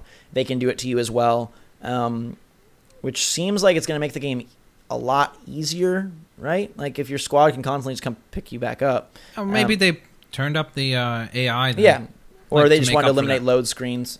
I guess it's whether you respawn or you get picked back up, kind of the same thing. But it was nice to see the powers, the new Spartan abilities being used. Obviously, the mantling and stuff. That sounds funny to call it a power, but they're touting it. And then like busting through walls. I didn't really see many new guns or anything of that sort. It was very much Halo, but I liked the commitment to narrative. I like the size and scope of the environments.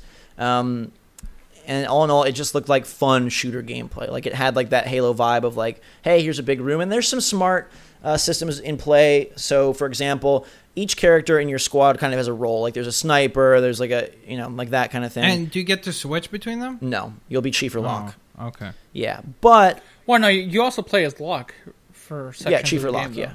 Yeah, but you don't the get squad to play leaders. as any of the other squad members. No, probably not. In co-op Okay. though, they will. So you technically could play as them if you were playing So co-op. essentially, if we're playing co-op, then I could be like the sniper guy. Yeah. But Okay. the nice thing about like the AI with the squad commands was if you aim at a shotgun and tell your squad to go pick it up, the sniper isn't going to go pick up the shotgun. The person with the weakest statistical weapon will exchange theirs for a shotgun. So like it felt like a little bit of like a next gen, numbers, working behind the scenes, which was nice. We didn't see anything like epic in terms of like a boss or whatever. They didn't finish the game, the mission, but it just looks really good. And I think the multiplayer, the way they're doing free maps and continued content, again, another example of that, is going to be, it'll be a heavy hitter this fall, I think. And hopefully they've said the campaign is twice as long as 4. So I hope that storyline with Locke hunting down Chief and trying to figure out what he's doing will be an engaging one, because there's going to be a lot of it. Yep. I'm looking forward to it. That is Halo 5. I'm trying to think if there's anything else. Forza 6 looks really pretty. It's car racing. Sure it does. We talked Dark. Ori Definitive Edition. Yeah, there we I'm go. joking. Gabe, give it a shout out. Nah, it's coming. Really? Yeah, they're already definitive with an edition. expansion pack built in, kind of. Yeah, Oh, yeah, okay. extra areas and stuff. I don't know. I felt like this game came out like In March. 4 months ago. Yeah, it's coming this fall. So Okay. Yeah, they're like Okay. people. People are instead of Fallout, go buy Ori again. people are worried that I'm we're joking. releasing this game, 7 months after the first one came out. But don't worry, like you get a special discount if you already own Ori, I guess. Yeah. Okay, that's or so good. yeah. Or so they say. I'm going to look at my handy dandy list and just make sure I didn't miss anything that I saw at Gamescom. You didn't want to mention Battleborn again? No, we're good. We talked about Battleborn, didn't we, last week? We did? Yeah, Okay. yeah, but you gotta at least say the name once per podcast. Really? Uh, Okay, I thought we didn't cover it at all last week.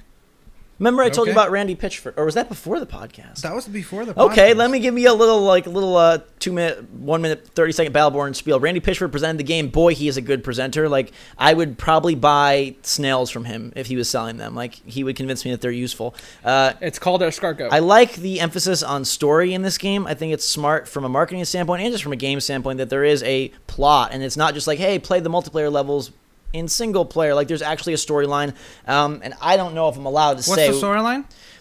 Can't say it. I can tell you about the storyline. Storyline is, imagine a world where all the stars are fading, and over heard time it'll get dark. Now notice that Zach said that he likes this storyline, and then he describes it in this manner. But okay, keep going. All So- the stars in the world are shutting down. They just, one day there'll be one left, and when that one star is Why? left, that one planet, because eventually everything runs out, and there'll come a time in the existence of our universe where only one star remains. And imagine the power and the majesty of that final star. All the races across the galaxy will be converging on this point in order to, maybe some want to save the star, maybe some want to blow it up, Wow. maybe some have a religious idea that they need to fulfill a prophecy, maybe some just want to go in there and F shit up. They want to just mess with people. Maybe Okay. some people, just don't know anything, and then they're just there trying to figure it out. But all these Okay. different races, these different Is it a big ideologies. star? It's the last star. It's called the last star. But it's just a star. It's not a planet. it's a planet. There's different environments in this okay, planet. so it's a and planet. Okay. all these races have been fighting over this last star, and they realize that they need special fighters just for these stars, and so they've been breeding and raising specific creatures, people, androids, Wow. robots with powers and abilities, and they've deemed them the Battleborn. And these Battleborn will fight for their different motives, for their different families, their different allegiances to capture this last star. And there's 25 of these Battleborn within the game. I've played as 10 of them. 4 more were revealed at PAX or at Gamescom. And there's 25 different endings, right? I don't For know, each. but Oh. some of them have really revealed the fact that this game has just so much going on. The guy that they revealed at Gamescom is a flying eagle, and he can actually fly. So you're firing from the air, which is unlike anybody else. I love the variety that they're putting in. That All sounds 25 OP. are in the game from the start. One question I had for them is how the heck are these balanced for multiplayer? Because that's going to be revealed, and Yeah. I think will be eventually the focus of the game, is sort of this MOBA style multiplayer with a bunch of unique modes. But the coolest thing I saw out of this whole presentation, besides that epic story, is there is Epic. loot and gear in this game, which I had no idea about. So in Borderlands fashion, there are a gajillion. In more ways than one, Borderlands. Yeah, there's a fashion. bunch of loot, and you will be able to equip those to your character and unlock them by beating missions. And the better you beat the missions, you'll get better loot. So there is incentive to replay the single player missions or the co-op missions. And there's purples, oranges, all that stuff. But my question for them was, if all this loot with all these characters, how in God's name is it balanced for a competitive multiplayer? Maybe you don't carry over that player. Yeah, maybe. Kind of makes you think about how difficult it is for Destiny, huh? To keep things balanced. Well, no, Destiny just reworks their system every 5 days. Different guns lose power, gain power.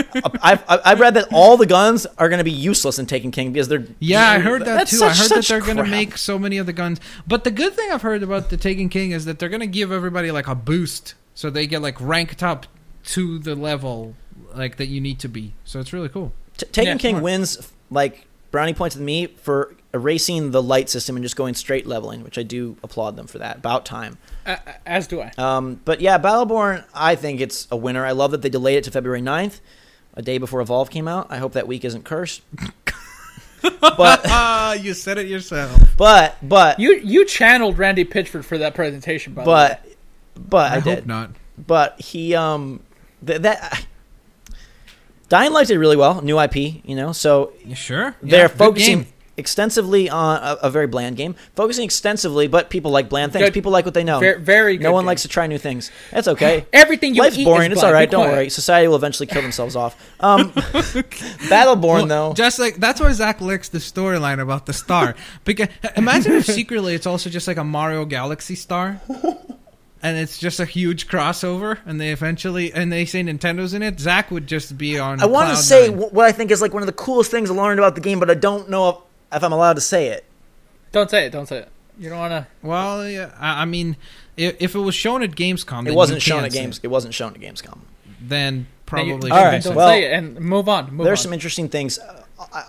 I'll say this: the game has a lot of layers and elements that I think are going to make people be like, especially if you're thinking about Evolve and you're like, man, Ghost likes another game from 2K. There's a lot here that it basically is doing the opposite of what Evolve did in terms of unlockable rollout, content within the game, all that. Anyways, Battleborn looks cool. Sorry about all the noise, by the way. The laundry room's like right next to me, and someone's doing Can't laundry. even hear So it. I apologize. We Can't couldn't hear even it. hear it, but yeah. So that was our 30-second Battleborn Yeah. update. That was actually 11 minutes. But we're moving on to the next game. I played Black Ops 3, which I really like, but the beta is coming out next week, so we'll talk Yes. about that next week. we Yeah. will play it. I missed an appointment at Gamescom. Can you guess what game I missed? Dark Souls. No. Dark Souls. Okay. FIFA. Just Cause 3. Just Cause 3. Why? That's the one. You should have made that instead of Battleborn. You've played Battleborn like 4 times. They had one slot available, and I overslept. All right, so that was... So Just a good- Cause 3, I saw someone play it. It's, Oh, really? yeah. What was it? It's very pretty. Very pretty.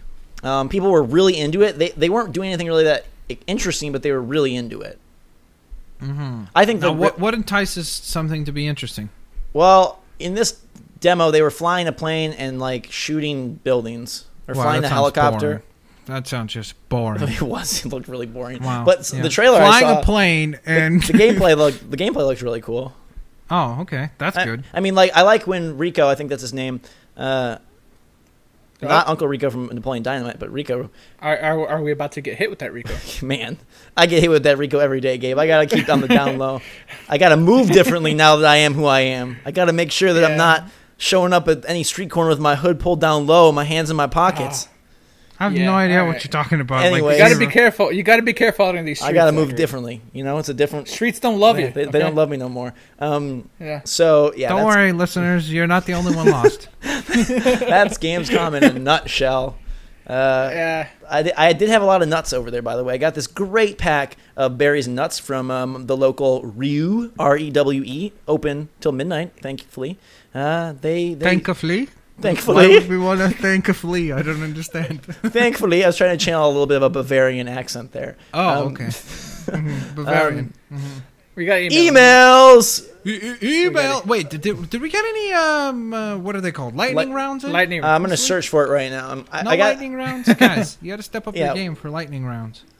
Or maybe Zachary needs to step up his game on finding them. all right. I don't Well, No lightning rounds? If you send in a lightning round, make sure that you leave the subject okay. as This lightning round. is from Thomas, and his lightning round is long as heck, so we're going to have to roll through this one like syrup on a pancake, sliding down that fast. stack. Fast. Literally 10-second answers. Ready. Go. Pepsi or Coke? Neither. Pepsi. Bioshock or Bioshock Infinite? That wasn't an option. Like, you can't just be like, Pepsi or Coke. Neither. I don't drink pop. I don't drink Coke. I know, me neither, but I just Okay, picked one I picked if I Coke had because to. it's better. Sure, Coca-Cola because they used to have drugs in And it. Taylor Swift reps it. Bioshock or Bioshock Infinite? Bioshock. Bioshock. Both. You can't. No, that's I okay. can't- That's not an option. Freak! Pick one. Bioshock was like my first crush, but Bioshock Zach, Infinite might 10 be my long. seconds. You Bioshock need to Infinite. Pick one. Okay, good. Inception there. or Interstellar? Inception. Inception. I haven't seen Interstellar. Inception. Hot dogs or hamburgers? Hamburgers. Hamburgers. Elder Scrolls I or like Fallout? hot dogs. Fallout. Fallout. Fallout. Avengers 1 or Age of Ultron? Avengers 1. One. Age of Ultron. Uncharted 2 or Uncharted 3? Two.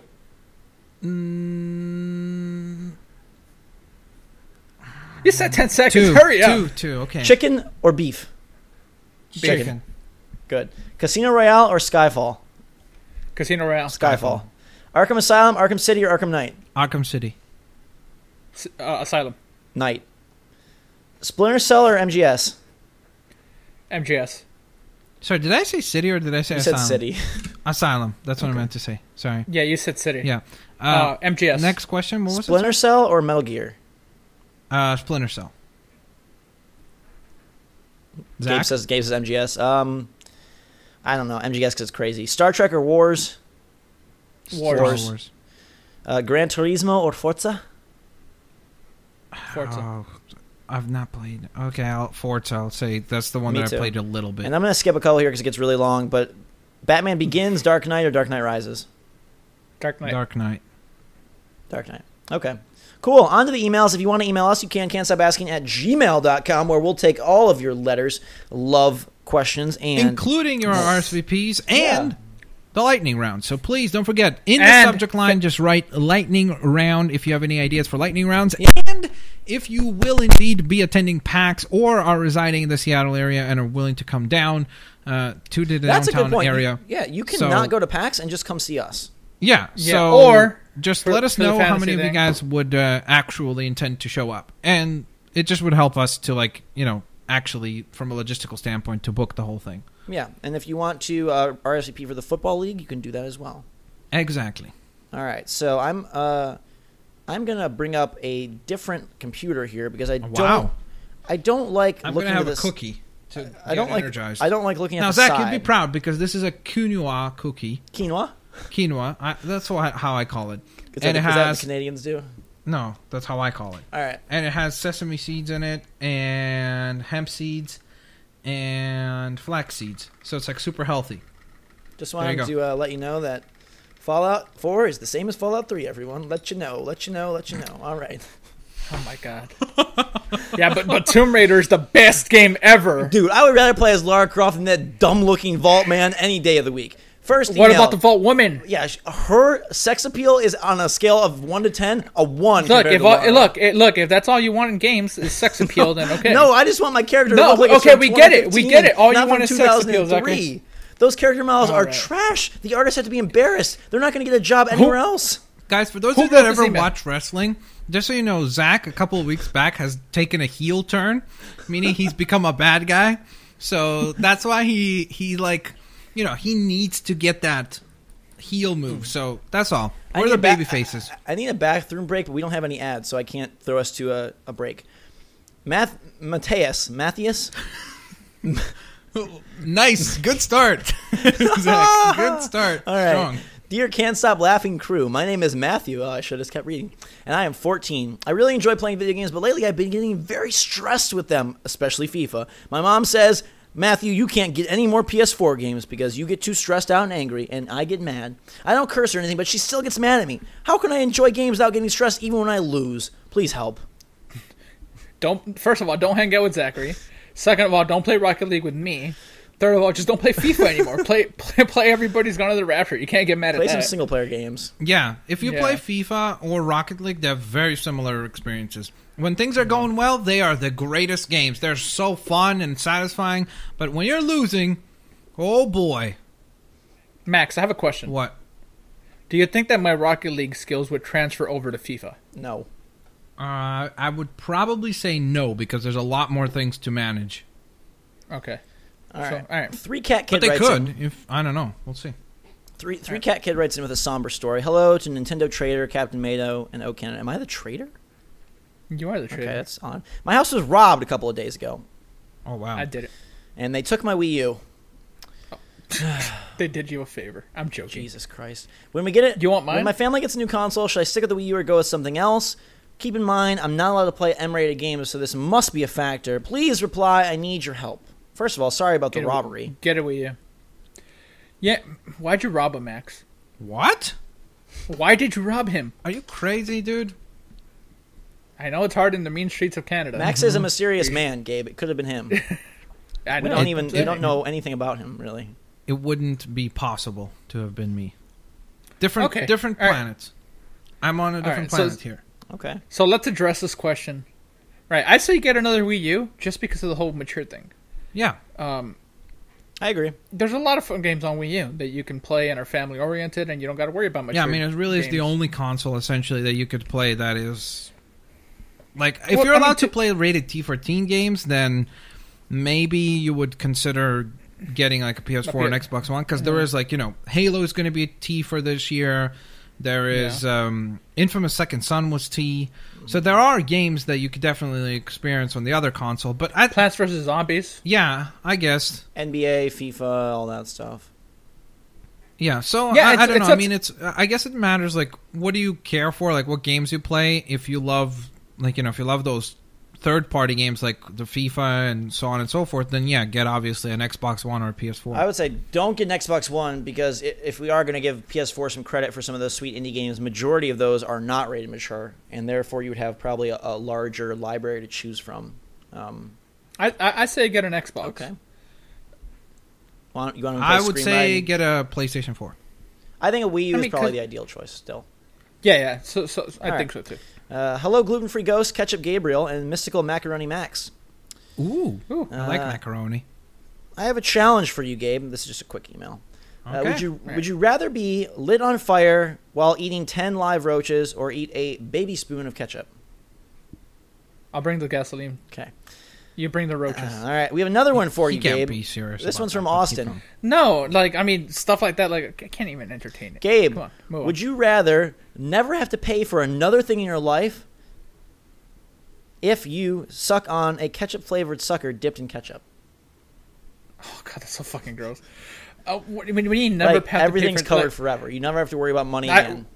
Yeah, but can I walk into, like, the Tesla? They don't have a Tesla you don't. dealership. Yeah, you never. But yeah, if I wanted a yeah. Tesla, can Elon Musk just send me yeah. one?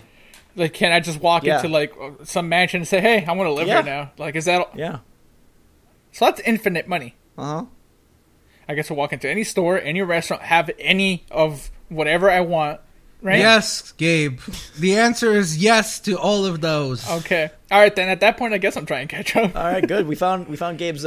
If someone is the richest person on Earth, if we can make Bill Gabe, Gates, hit us up. if we can make Gabe a Saudi prince, then he's good to go. Fun All right. fact, I saw somewhere, do you know Bill Gates was the richest man on planet Earth out of the last 20 years, 16 years? That's impressive. Or something crazy like that.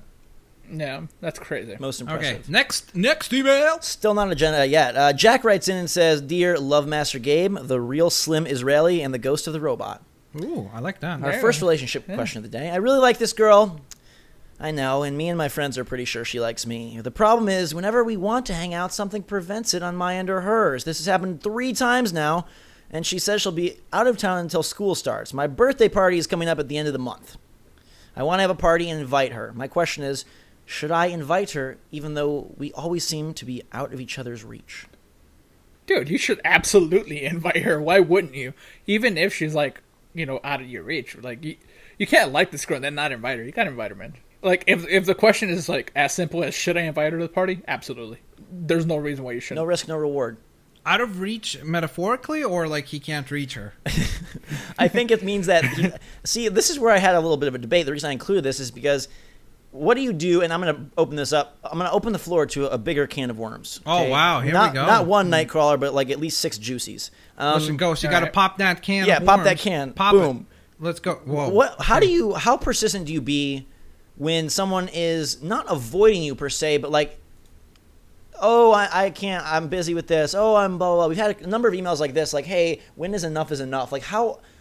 some people like to be chased and some people don't, but like when do you say like, okay, this person clearly isn't like vibing with my flow? When I think enough is enough when you lay the cards out on the table, right?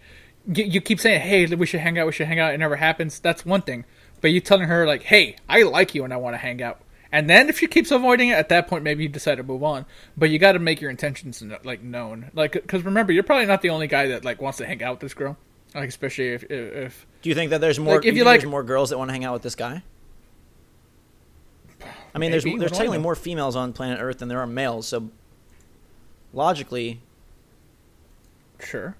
No, but I'm saying, like, dude, like, say straight up, like, hey, we're about to go back to school. Like, it's my birthday. We've tried to hang out a couple times. It hasn't worked. I've been like really looking forward to hang out with you. You should come to my party. Tell her that. There you go. And hopefully it works there out. You go. All right. Next email. Subject line: official dance group application. I'd like to professionally apply for your dance group at PAX. If you accept, you can bring me out from New Jersey, and I will make your dance group look good. Also, see, I thought you were going to be the there. group What is a professional application? I'm just wondering. it's sent from his T-Mobile 4G LTE device. Oh, The group shall be called Gabe's Bearded Beauties. Chris. There you go. Zach, you got to grow a beard, bro. At one point, I did have a beard, if you guys want to see that. I'm in the middle. How Oh, was you that? were really hairy as a kid, man. Hey, you can't help. Sometimes you have one of those weird syndromes, and it Wow. took a lot to grow But out of no it. hair on the arms, like zero. None. The face, though, wow. Yeah. Okay, Chris. Thanks. If you come to PAX on your own, we can dance. All right. Tony from Scotland needs some life advice. From Scotland. That's awesome. Look at that. We're getting international. CSP is Speaking international. of Scotland, shout out to my fan and friend who recognized me at the Amsterdam airport. Greatest story ever. This dude found our channels by the podcast. He was on iTunes looking at New and Noteworthy, clicked on Can't Stop Playing, liked it. The feed That's got amazing. destroyed. Then he had to go on the internet to find our YouTube channels to figure out what happened, and that's how he started watching all of our videos. Thank you. Do you That's remember his fantastic. name? What's his name? I think his name is Billy? Billy. If not, we'll just call you our Hey, our Billy. notable Billy. Notable Billy. Notable Wow. Billy. All right. Okay. But yeah, that was so cool. It was the first person I met that has found us via the podcast, not the other way around. That's amazing. Yeah. Tony now, another Scotlander. This guy was from Scotland, passing through Amsterdam, but Tony's actually in Scotland, hopefully, right now. Hey, guys, next month I'll be starting university to go and study law, which I believe is like post-college, right? Yeah, because you have to No. get an undergrad first. Yes. I'm super excited and proud as I had to battle through 2 years of college as well as wait an extra year because I lost my health for a while. However, lately I've been having thoughts about taking acting classes and possibly pursuing that even further since I studied drama for 6 years and I've always loved to perform. However, I've been pressured by friends and family to pursue music. I used to be a singer in a band, but things didn't work out. Is it possible to focus on my law studies at university while also going and diving into all the acting and music scenes at the same time? Or do I risk burning out and end up failing at everything? Love the weekly podcast and the advice you give to others, no matter the topic. Thanks so much, Tony. I always have something to say, so I can Go for Here it, goes Gabe. Gabe. Here's the thing: you focus on the sure thing first, right? Your law degree that can get you places. That yes, it's competitive, to be a lawyer or whatever your law degree ends up being, because. Can't that also make you a cop? Do you need a cop to? There's no law degrees for cops. No, it's dumb. I don't know how it works in Scotland. Whatever. But a law degree, that's a sure thing. You work for it, you achieve it, and then after that you can get a job, right? Acting, you said you love, so I think if anything you can try doing that as well. But juggling singing, acting, and law, and going to school for a law degree, that's a lot of stuff to tackle. So I think you focus on the sure thing, and then maybe do one of the other two, just on your spare time for fun and see where that gets you. But dude, just don't lose focus on the thing that is real, and not that the others aren't real, but it's hard, to become an actor or a singer. Only Zachary can do that because he looks like Hermione. And not everybody looks like Hermione. I'm not saying you don't. You could be beautiful Ron. I don't know. Oh, I have a different take on that. I would say weigh what is most important to you. You're at a juncture in your life where, sure, it's a critical decision, but you're not 80. So you have plenty of years where if you pursued the acting music thing and it sucked, you could totally, switch course and go back. I think it depends on what you really want. Are you looking to support a family? Is money your first priority? Is following your heart something that you would gain more fulfillment out of, and use that to kind of lay your path. Obviously, is it smarter to go to law school? Probably from a societal standpoint. But if you're saying that acting is your dream and you studied drama for 6 years and that's what you were good at and what you liked, and law is just the thing that, nowhere in here did you say whether you like law or not. So I don't know. But I think He likes breaking the law. So I think it's important to remember that redos are very possible, and I think a lot of people feel like life is this single line, and yet with a little bit of craftiness, creativity, and positivity, you can definitely rejigger your life at many points to fit the current needs. So say you do pursue acting and music and you realize, this is fun, it's not getting me anywhere, I'm not as good as I thought, you always would have the opportunity to go back. Unless this is something of okay, you have an internship lined up or a mentorship and a scholarship, and then maybe you want to evaluate. But I think it's important for you to really figure out, as you make this choice that seems to frame the next 4 years, what are your long-term goals, or at least your next 5-year goals of what you want your priorities to be. Indeed. That was a pretty good summary, I would say. But yeah, I think that at this point you are most likely young. If you're still doing like, the traditional age of where you would be in college. You're probably, I don't know, 21, 22, maybe 23, but so you have plenty of time left over. And the other nice thing is that you say that your friends and family encourage you to do music, which is also like not a traditional job. So if they believe in you to do like that kind of thing, because, a lot of people don't go after their dream kind of things or jobs or dream careers because, mom and dad are like, you're going to be an accountant and that's it. Well, it sounds like your family's encouraging of a non-traditional job. So you're already in a gravy kind of position. So I would say just like, again, like everything Zach said, evaluate your responsibilities and think, okay, if I'm going to do this within the next 4 years, what do I need to do to, let's say, establish myself in a career as a actor? Or like, what is your ultimate goal? To be a huge movie star, or would you be satisfied in just making a living as an actor? So it's like, that's also important. So like, just think about that and then think, okay, if I don't get involved in the acting side, would I be satisfied with just working in that industry? So like, then you could seek out a role of a producer or anything else. So I think that you're in the age where you have the freedom to kind of pick and choose where you want to go. And I would recommend to go after something that you really love, because that's what gets you over those like hurdles where typically people will quit. You will overcome them because you have a true passion for the subject matter. Yeah. I don't want him to misunderstand me, though, because I said, hey, the law thing, right? But I meant, like, do the law thing, but you can also do something else on the side, you know what I mean? Like, I sure, didn't mean if you can handle it, because, but again, you have to keep it realistic where, like, a law school is, like, an unbelievable amount of, like, I took a couple of law courses, and it is insane, because the books are massive, and you have to memorize all the torts and all the laws, and it is intense. I will say on his question about burning out or focus, I think it's better to 100% passionately pursue one thing than kind of like 50-60% pursue 2 or 3 things. Okay. Either way, best of luck with whatever you choose. Let us know how it goes. John writes in with a question again about life. Tomorrow I get my learner's permit to drive a car. I'm really scared that I'm going to mess up and cause a big accident or worse, kill someone. Any tips to relieve the worrying for a new driver? Hang out with my little brother. He's 15. He hasn't even attempted to like properly learn how to drive, but he has a car, so he just goes around driving everywhere. Like, the kid is never home. He's 15 years old, so hang out with him. He doesn't care. I keep telling him, dude, like, you're gonna get pulled over, you're gonna get in a car crash or something like that. Not a worry in the world. Probably don't do that, but no, don't do that for sure. Driving is a lot easier than it looks. Like, I was scared driving for the first time. I don't think it looks hard though. Well, I'm just if this guy thinks it looked hard, it's actually very, very easy once you get a small handle on it. So don't worry so much. You won't kill anyone, probably. Don't go crazy like my little brother. Yeah. Plus, honestly, I think it's better to fear it, at least on a certain level, because then you're going to be a safer driver. Again, you don't want to be like paralyzed by your fear and like be like one of those drivers where you're like doubting yourself and you're constantly like stopping too early and stuff like that, because that's also dangerous on the road. But I think somebody who has like no fear of it at all is more likely to do go way over the speed limit or take a risk that is unnecessary. So I think it's just like have a balance and just keep in mind that you're driving a 2-ton metal beast going 70 to 80 miles an hour. And should be a little bit scary.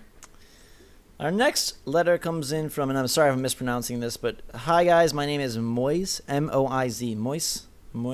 What is it? M-O-I-Z. Moise, yeah. Okay. I just moved to Dubai from Pakistan. I didn't have a lot of friends in Pakistan. I don't have a lot of friends here. I'm going into the 11th grade. I'm kind of a shy, awkward kid. My old school is boy only, and I don't have a lot of experience talking to girls, but I was in Arabic support class recently and saw this girl, and I've never felt this way about anyone, not even celebrities. I'm having problems asking her out, so I started practicing on Omegle, which I thought was kind of interesting. On Omegle, which is like the... Omegle. Omegle. Yeah. It's like... I know what that is. Smeagol. Don't practice on Omegle. Well, that's what he did, and he still can't build the courage to ask her out. He even learned how to ask her out in her native language of Persian, but he can't build up the courage to man up. Any help for how to get over this phobia? Have you ever been on like a giant water slide or maybe even like a giant roller coaster, right? You're really, really afraid to do it. and you really, really don't want to do it. You're afraid this is going to go bad. But then, like, you go, and you're already going. You might as well. You can't do anything except just stop. So just start talking, dude. Once you start talking to her and the words leave your mouth, it's done. It's out of your hands. So I know it sounds so difficult to do, but just do it. If that's what you want. Are you a person, or either of you, I guess, like, do you think practicing relieves stress, or does that just add to it? Like, should he just show up and say what he has to say? Yeah, it adds to it. Okay. Dude. Because then you have, like, a built-up image of your head of how this is going to go. And if it doesn't go that way, like, because subconsciously, even, you might not even do it on purpose, but if you're practicing something so much, and then let's say you go talk to her, and it doesn't go the way you've been practicing, you don't know what to do at that point, really. So I think you just wing it, man. I don't know how you could build your confidence, but just realize that none of this matters. If she says no, it's okay. You'll be fine. You can write us in again, and we'll talk to you some more. All right. Girls are people too. They're probably worried about you talking to them or getting rejected as well, so don't stress too much. Especially because you learn how to do it in her That's language. That's pretty sweet. You're gonna have like that Aladdin moment, and she's gonna jump into your arms, and you can say, "Do you trust me?" And then you're gonna ride a carpet, or what? Yeah, I was gonna say that. Yeah. Then you're gonna find a genie, and you'll be fine for the rest of your life. He's in the right part of the world for that. No, it's not. It's just accurate to Aladdin. Hey guys, this is Jacoby, and I just want to say that episode 22 is my favorite so far. Zach's drunken laughter had me in tears, but I have a comment about talking to women about their weight. This is from a real man. My girl for 3 years now, who's my fiance, actually has gained weight and asked me that very question. I told her the truth, and her reaction was, well, guess I got to work on it now, and now we go to the gym and work out together. So I think if a girl actually gets upset about a question she asked, it's a bit childish. I'm not going to lie or ignore it, and then 200 pounds later, I'm being screamed at for saying nothing. Just my thoughts on the matter. I love the podcast. You're a smart man, and your girlfriend seems like she's a very reasonable woman. And the thing is, and I don't mean to be disrespectful, not every woman is reasonable, just like not every man is reasonable. So you happen to have lucked out in that situation. So that's all I'll say about that. All right. Max, say something. I agree. All right. I mean, I don't know. This is like love hour over here. I'm like, okay, great. I'm actually reading. I was looking up the NPD numbers real quick because that was important. Did you find anything interesting? I'm gonna talk about it after. I want to hear your opinion once we're done with a couple more emails. All right. I had to bring this one in because I have something really big to say about it. Big? It's a common misconception, I feel like, in the area of love. Okay. To the love gurus from Martin. How many emails are now? Like, what's the ratio of like gaming to like everything else now? Well, I think because there's also more importantly, relationship. I no guess. games coming out, so like. Yeah, I guess. It's okay. Okay. Keep writing. Let's go. Don't listen to Mac. Keep writing them in. Me and Zachary will answer. Hey guys, I've been talking to this girl a few days, and we instantly clicked. We text nice together. And what does that even mean? What does that mean? And that's why I said it twice, because it was like, babe, we text nice together. Okay, wait, am I is just that totally how you talk to girls? You go, babe, yeah. What's that voice you just whipped out Am there? I totally out of the loop, or is this like Netflix and chill thing? Like, is that a new thing, or is that an old thing? No, that's been a thing for a couple of years. Couple of really? years? I thought that was new. I just saw it this past week. Yeah. No, dude, I saw it Netflix after the woman is suing Netflix. No, it became a meme maybe recently, but it's been a real thing forever. Okay. Like even before I met Lucy, like I guess I'm not on the that streets Netflix enough. and chill thing. Wow. Yeah, you're not out on these mean streets, man. Anyhow, they text real nice, and they share the same interests, and they both have suffered from long-time depression and anxiety. In other words, a match made in heaven, but I don't know where to go from here. Please help me. Martin, I just have to stop you right there, and I feel like this is something I can speak on as someone who has, really anxiety and depression annoyed the heck out of me the last couple of years. It definitely is comforting when you find someone else that has those same experiences, has gone through those same things, where you find that understanding and compassion. And I'm not downplaying the importance of that, but I really would, I don't know how old you are, but I'm guessing based on the way this is written, you have to at least be later years of high school or college or something. I would really advise against getting into serious relationships with people that have suffered from long-time depression and anxiety. If anything, you would want to find someone that has solid mental and physical health in order to support you in case you have down times. Two people, at least in my opinion, struggling together sounds great in like a movie, like romantic sense, but it's not in reality. I think the best thing would be to find someone that is compassionate but doesn't have those issues and therefore would help lift you up. Because the last thing you want is for two people to sort of slowly dissolve into this like codependent depression, anxiety thing where all you do is hang out together. You're, each other's only person in their lives, and it could go great, it could go bad. But really, like, when you said it's a match made in heaven, I think a match made in heaven would be someone who has similar interests but has the happiness that you desire or has the positivity that you desire. I just really, again, as somebody that has dealt with negative girls and has had the depression, anxiety stuff myself and in pretty large capacity, just be careful of that, because it can seem like a saving grace at the start, and I don't know. That's just my little piece on that. Yeah, that's a tough one. All right, here we go. Buckled in, guys. Okay. This isn't relationship, but this is life. Oh, I thought Gabe was gonna say something. Oh, okay, Gabe. Okay. No, was I? Oh, okay. Sorry, because you were like, "This is tough," and then I thought you were gonna go like one. I mean, just because.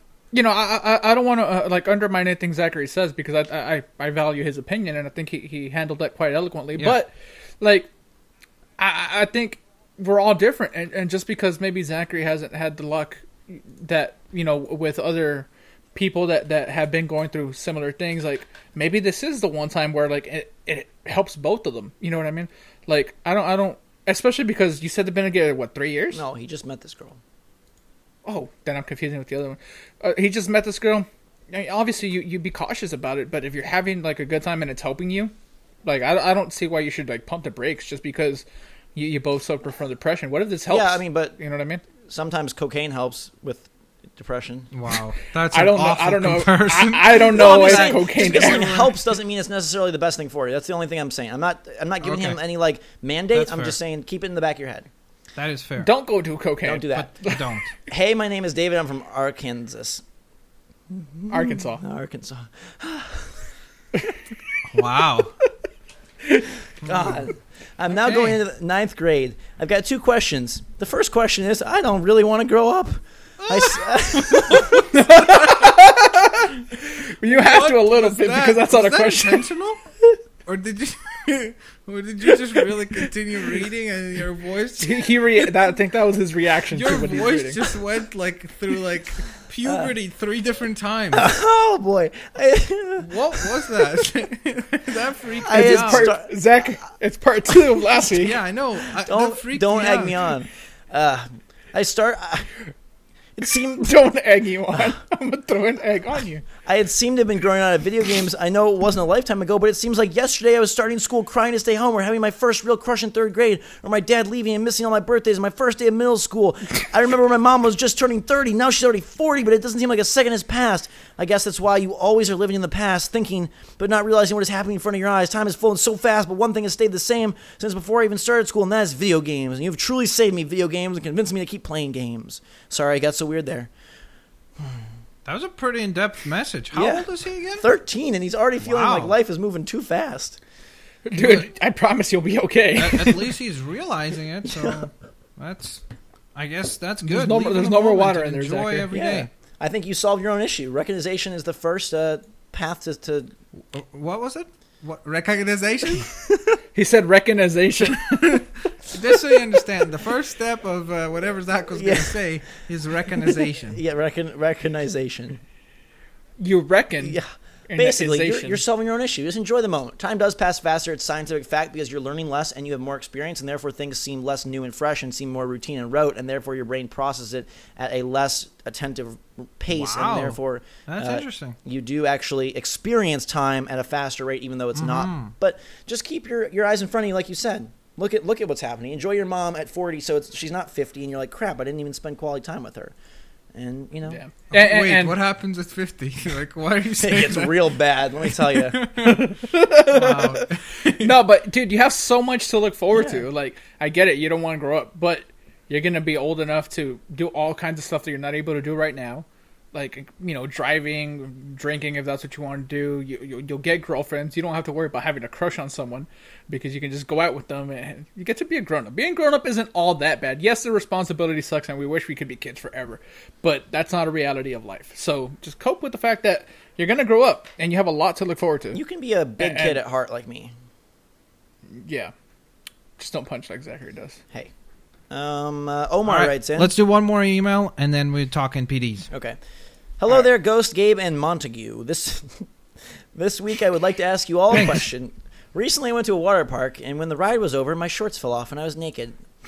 Then just yesterday I went to the beach. I was caught by a wave and my bathing suit fell off again, but this time I couldn't reach for it and I had to come out of the water completely nude.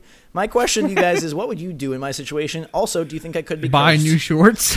make sure that tie you your have shorts like a a little little bit tighter. string on the front of your shorts where you could like tighten it down. Or what you could do as an emergency procedure, you could have underwear underneath your shorts, and then it's like if those slip off, you still have underwear. At least you're in your... Yeah. So do that. Okay. Max, you might not have contributed a whole lot to all these other questions, but you knocked this one out of the park. Wear underwear. Yeah. Okay. Well.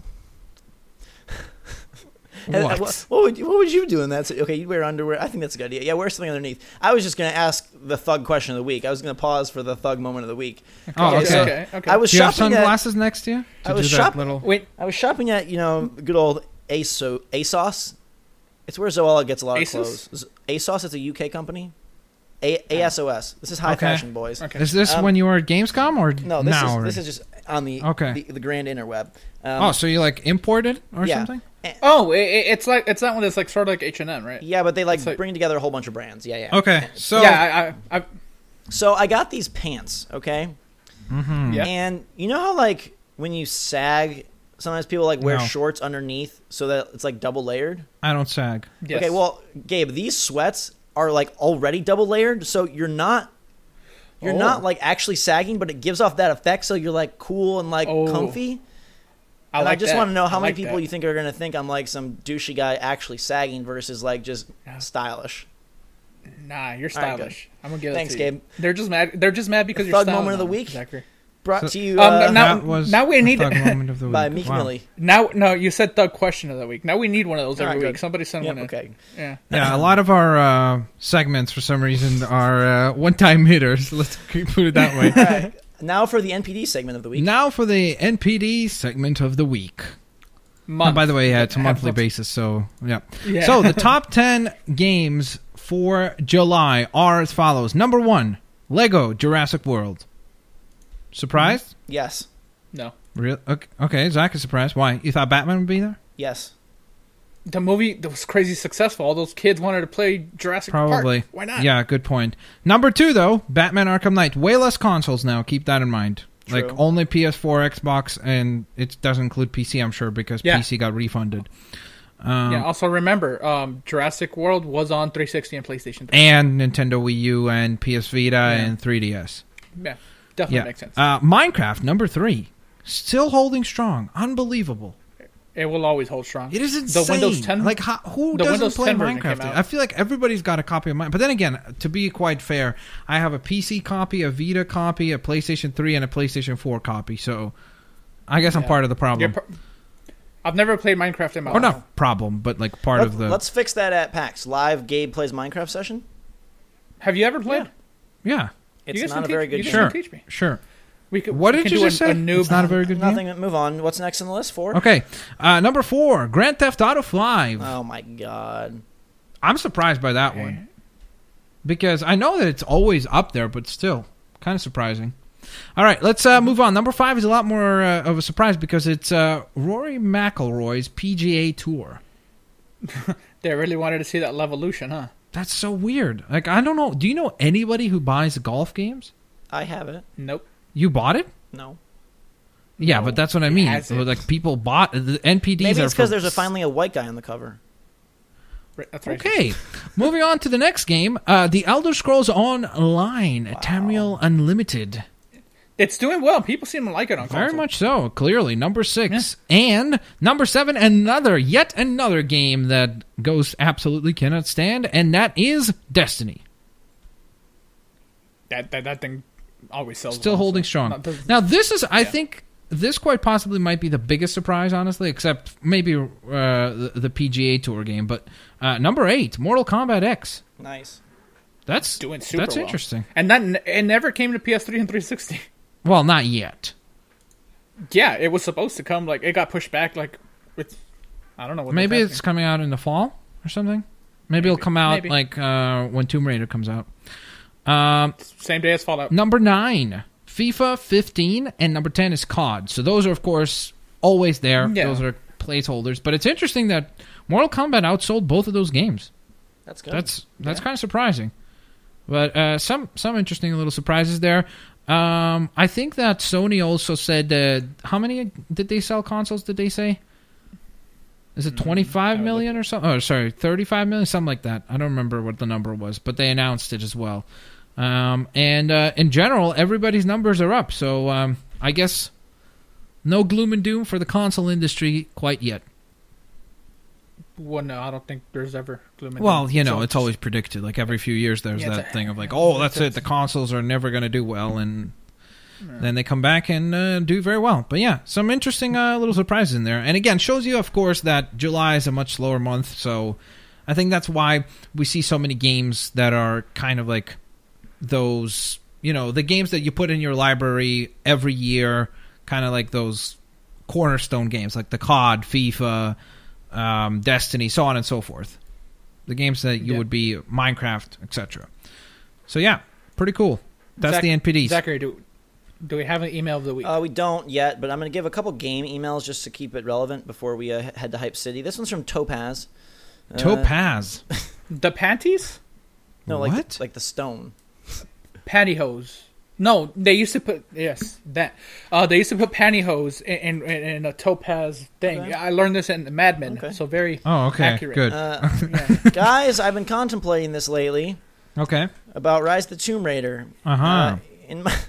In my eyes, I think it could be Game of the Year for 2015, but then I thought, wait, it comes out on PS4 and PC in 2016, so could it be up for Game of the Year in 2016? What do you think about all of these staggered releases and which year they should be considered for Game of the Year? Do you consider that thing this year, not next year?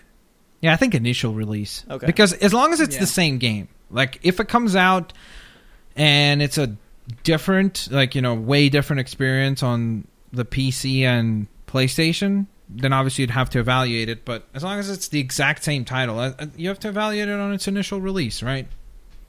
All right, so good example. When Grand Theft Auto came to PC, you know, it's not this year. It's not going to be recognized like for Game of the Year stuff. They just don't do that. Like a lot of the major websites, like I know IGN and Giant Bomb, Polygon, places like that, they just won't. Yeah, I mean, it's the same thing as like Last of Us Remastered when it came out last year. Yeah. So it could have probably been Game of the Year, but obviously you don't nominate it twice. So yeah. Yeah. All right. Next email. A lot of enthusiasm there from Zach. This one is from Jack Boy. Hello, Zach, Max, Gabe.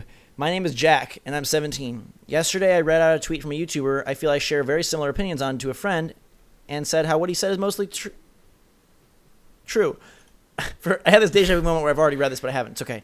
It's a hard word. True. We understand. He immediately burst out and started saying how games are only made for money and that's their sole purpose was to generate money, making fun of what I had said.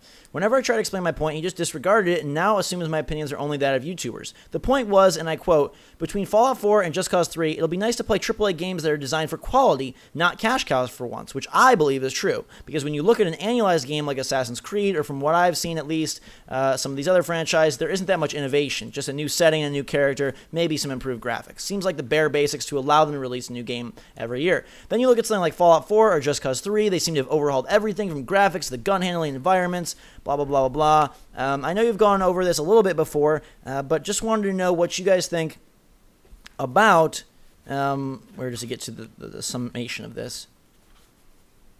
I realize companies need to make money to stay alive, but games can be very deep experiences that people will invest money into if they hear good things about it. Basically, he's asking, do we think that games are only made for money like his friend chastised him about, or do we think that they have some like greater good? And do we think that Ubisoft, Activision, and the like would make more money taking a break and bringing out quality product? I mean, that right there, I can just say for everyone, no. Yeah, they do their annualization because it does make a crap ton of money. In terms of are all games made like that?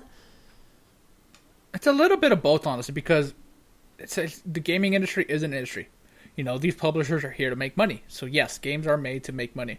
But that doesn't mean that the people making them don't want this to be like a deep experience. I'm sure Todd Howard and everybody that's making Fallout want people to love this as well as sell a lot. Same with Just Cause, I suppose. Like that, there's not like a whole. Just Cause isn't annualized, not because they respect it so much and they wanted to like, oh, we wanted Just Cause to be special whenever we put it out. No, if Just Cause sold like Call of Duty, you could bet your ass there'd be a Just Cause every year. But it doesn't sell that much. Well, they'd also have to be able to make it every year, because look at how difficult it is for Assassin's Creed to be annualized. Like how many issues they have. So I think Call of Duty is like probably the only, that and the EA Sports franchises are the only ones that like nail being able to do enough things in 12 months to warrant another purchase. Here's what this, like I was saying though, just because these games are here to make money doesn't mean that the creators don't want you to have that experience that you want. So sorry, I was just re-saying what I already said. What it made me think about was, okay, take the Assassin's Creed franchise, which we kind of are all like ho-hum about.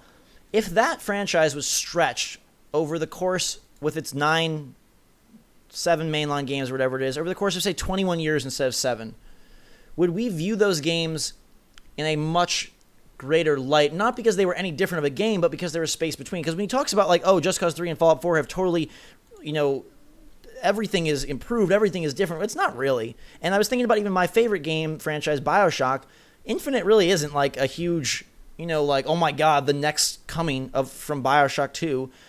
The space between them, even like Mirror's Edge Catalyst, there's a lot of hype behind that because, they don't come out very often, but it's really just prettier Mirror's Edge. I don't know that, I guess what I'm positing is it really the quality of these games, or merely our forgetful minds not remembering them and therefore getting more excited to play them? Well, you mean like, are we discussing like, so we've moved on from the standpoint of like why they're made. We're talking more so now. Like, do you think that we would think Call of Duty and Assassin's Creed were better games if they were the exact same games they are now, but just elongated in terms of their consecutive Not releases? necessarily. Well, I mean, like, no, from a technical standpoint, sure, yeah, like Assassin's Creed would probably not have bugs because they'd have the luxury of. No, I'm saying the same game. No, but he's saying it's the exact same game. Better because, like, man, Assassin's Creed 3 is fun because I haven't played that in 3 years. Probably not, because the problem is that if they're the exact same games, they're going to be way behind the curve as they're coming out, because they're not innovating. Let's say it's a world where the curve is all like, don't worry about the graphics of the tech, just worry about the actual game itself. Like with Assassin's Creed 3 or like... yeah, I mean, like, I know what you mean. Like, there's oversaturation of like certain titles and everything, and I mean, I don't know. I don't know if I can speak to Assassin's Creed because, again, I've not played so many of them as of late, so I don't know how different they are. But if they tell a unique and different story, I could, like, again, you get to a point of where that's just the name. Like, that's the marquee, but then what's the content of the actual game? And if I bet you if they told a great story every single year, nobody would complain. Like, it's the same thing as, like, does anybody complain really? Like, look, people do complain, oh, it's Call of Duty, but it's like, I don't think people complain about the quality of the game because it's always very well done, except for Ghosts. Like, I don't remember the last game where people were like, oh, wow, Call of Duty is, like, completely bad. Right. So, I don't think it's a case of where... I mean, to a certain extent, I'm sure if we got Assassin's Creed like we did, like, what, last year? We got, 3 Assassin's Creed games in 1 year? So... Yeah, 2. But... Well, Assassin's Creed China, right? Well, yeah, if you want to count that. There's still 2 more of those supposedly. Yeah, but that's still an Assassin's Creed title, right? Sure. That's what they named it. So, I mean, there's definitely an element of saturation, but I also think, like, it's almost like, let's bring up Fantastic Four, like the recent film. Mm-hmm. People talk about, like, oh, Fantastic Four is the sign that people no longer are interested in superhero movies. And I say, I don't think so. I think it's just a bad film. Yeah, I don't think that's why people don't want to go watch it. It's not because it's a superhero movie. I just think it's because it's a bad film. I think if Assassin's Creed did something interesting every single year and it was, like, really well done and innovated and had like, intriguing elements, I really think we would probably not complain about it. I think the problem comes from the game just does not evolve. It's the same thing over and over again. So that's why I think people are complaining and don't reflect on the game so well. I agree. And Zachary, I have breaking news. Okay. Niles Paul is out for the year. I don't know who that is, but all right. Running back for the Washington That Redskins. stinks. Condolences. Yeah, he was a starter, and he played in the preseason game, and he got hurt. For the rest of the Good year, thing I ankle didn't injury. draft him. That's not- Yeah, good thing. This is why you don't draft before preseason. Bad news, Bears. I just want to quickly say, like, Fallout's the one that made me like think about this in a deeper way. But again, some of the games I really like, BioShock, The Last of Us, Mirror's Edge, like, can I really logically say Assassin's Creed 2 is that much better than like Assassin's Creed Revelations, or is Assassin's Creed 2 better than Revelations because Revelations does so much the same that 2 did, and therefore if they came out more spaced out, I would inherently view Revelations as a better game than I did playing it a year after Brotherhood or whatever.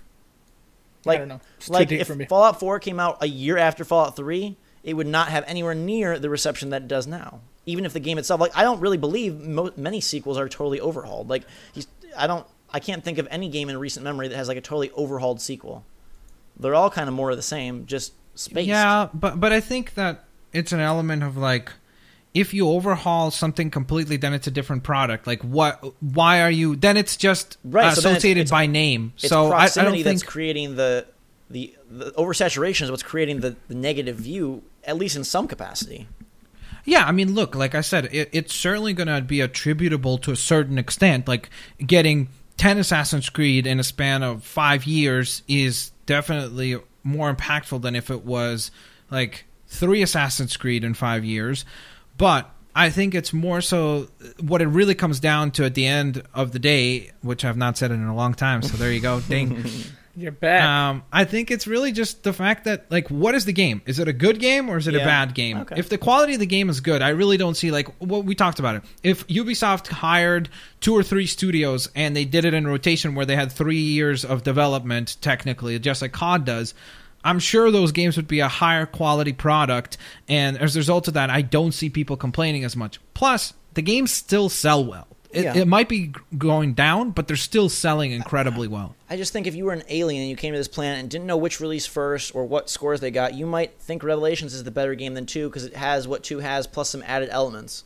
You just never played Good thing 2. I'm not an alien. Sure, but that's a good thing because, like, then that is the best game. It's like, But we would view it not like that at all because we've already played 1 and 2 and Brotherhood.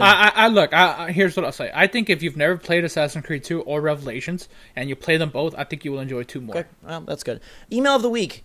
And this one is a go. special one. It's a special birthday shout out to a young lad known as Rob the Butcher, who's written in before.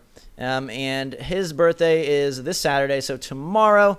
And his wonderful sister happy birthday. wrote in asking us to wish him happy birthday. They all live on a farm. They work very hard. He loves the podcast, and this will make him very happy. So we hope you're happy. Hope you have an awesome day. Happy birthday, Rob the Butcher. Hopefully, I mean, I was going to say hopefully don't butcher things, but maybe you do on a farm. Maybe he actually He's a maybe he butcher. actually is the butcher of the family. Yeah, why not? Awesome. Nice. Dude, if you're a butcher, send us your finest meats and we will eat them. At least Gabe will. With Yeah, ketchup. Gabe will. You won't eat the meat? Max? I've been trying to cut down on red meat after reading some stuff. I'll eat all the meat, Okay. don't worry. And big shout out to you, sir, for waking up sometimes at 4 a.m. to see if the new podcast has come out. That's quite the dedication. So Thank you. That's amazing. Thank you for. Fun That's really fact, cool to fun hear. fact. A podcast will never go up at 4 a.m. They always usually go up like in the afternoon. Between or- 6 Yeah, we and really 11. need to get a time. Okay. We need to get a time. Working on it. The time is the pod time. Pod time. Sometime within 24 hours Yeah, of Friday. Yeah, that's it. Yeah. Pod. It's sometime on pod day. There you go. Part of the surprise is that Zach likes to just drop it, like, just the least time you expect it. Just when you're like, oh, I just got in the shower. Podcast dropped, and that's it, Yeah, he's like Beyonce and Drake. Yeah. It's just, If you're reading this, And it's Hermione. too late. if you're hearing this, it's right on. And if you're hearing that, where we would probably eventually insert like a train sound effect, Hype City. Oh, I got it. While you're doing your Hype City here, I got it for us. Oh, okay. Here we go. All right, Wait, wait, give me a second. Give me like a drum roll or something, please. So, We can't do Ladies it. and We've gentlemen, established this. if you hear this noise, Gosh darn it! Hold on. What's it called? this noise, The podcast. This is that time. Hype City. That is the crime. No, it's not. It's really divine. We tell you our favorite games one at a time, each of us at a time. Let's go. Hype City. it was good he wrote until a you rap. got to the point of each of us at a time. right, The double all right, repeat look, is look. like, Hey, Here- Lil too Wayne much. and all those guys rhyme the word with the word yeah, over and over because again. they rhyme all the time. So All right. All right, look. All right, now we need a collab from you two. Who's, Okay. who's the Just- second one? Me and Lil Wayne or me and Max? You and Oh, yeah. Max. dude, He's the- me and Zach, we will write a rap song at PAX, Sweet. All right, and sounds we good. will And we'll film maybe perform it at the meetup. that. Okay. If we get 20 people to show Ladies up, they and will gentlemen, perform do it. you hear that? The train is here. All aboard. Hype City, All right, Hype there we go, City. before we get copyright strike. Hype City for this week brought to you by Fallout. Get your game November 10th. Graphics may not be great, but the gameplay is good, and that's what you're Wait, there what for. the Don't heck look is at this? it. Close your eyes while you play. Just enjoy how it feels. Wait, you don't actually feel anything because you're moving around selecting things from a menu. But it's Fallout 4 coming to stores near you. $59.99, selling You 39 really copies. tried. What a jerk. What a freaking jerk. Man. He's just trying this week. So I guess I've got the bobblehead. I'm just happy that in they my aren't back sponsoring the pocket. podcast, because I think that would be the first and last sponsor we would ever have if that's how we like pitched. See, I think if you look at this closely, Okay. his mic is actually like a secret joystick. I think he's gonna like open this up and like guns are gonna come out or something. Wow, that's pretty spectacularly terrifying. Do you guys, final thing before we get to Hype Yeah, City, yeah. do you guys ever find it interesting? Like when I saw the art style of that guy, like bring him back up. This is what's his name? Vault Boy, I think. Vault Boy. Yeah. Yeah. So when I saw his art style, I thought that that's what Fallout looked like. Like it was kind of like animated like that. And I kind of think it would be kind of cool to see that at some point, especially because this past week, a buddy of mine showed me that they're doing a Skyrim mod to make it look like a Pixar film, Yup. which just looks insanely Yeah. cool. So I'm looking forward to see that. That should If be only the pretty fun. game was fun. Okay, so moving on to Hype City. On that positive note, Gabe, where would you like to stop this week? Metal Gear's coming. Jesus. Metal Gear is very slowly coming. I'm gonna replay through just Solid 2, 3. You're going to play all the Metal Gear games? You have that much time in like the next 3 weeks? Zachary, I think we've established that I don't sleep. 3 weeks is plenty of time. First of all, Metal Gear Solid isn't that Dude, long. Metal Gear 4 is like 40 hours. No, it's not. Gabe. Okay, it's, Gabe, you gotta go to PAX. You gotta play new stuff. dude, it is how Yeah. Metal Gear 4 is Do very you, long. do you keep Lucy in the Well, backyard? I'm not gonna with replay. Bane? I'm not gonna replay 4. Oh, okay, you're not replaying 4. Okay. No, I'm gonna play 1, 2, 3, and Peace Walker. What Wow. about Ground Zeroes? Ground Zeroes takes like 40 minutes. I know, that's what I'm saying. Like, I'm asking if you're just going to Yeah. do it. Okay. So, wait. So, Metal Yeah, Gear. What I'll do about it. you, Zach? What about that Battleborn Tomb Raider train that is, like, you know, we have our own little... You forgot. you know, like, you forgot Mafia. You know, like, we have our own little cabins on this train to Hype City. And Zach's is literally just... Half the room is covered in posters of Evolve. And then the other half is 25% Battleborn. And 25%... Tomb Raider, and Not then Tomb Raider, Bioshock. yeah.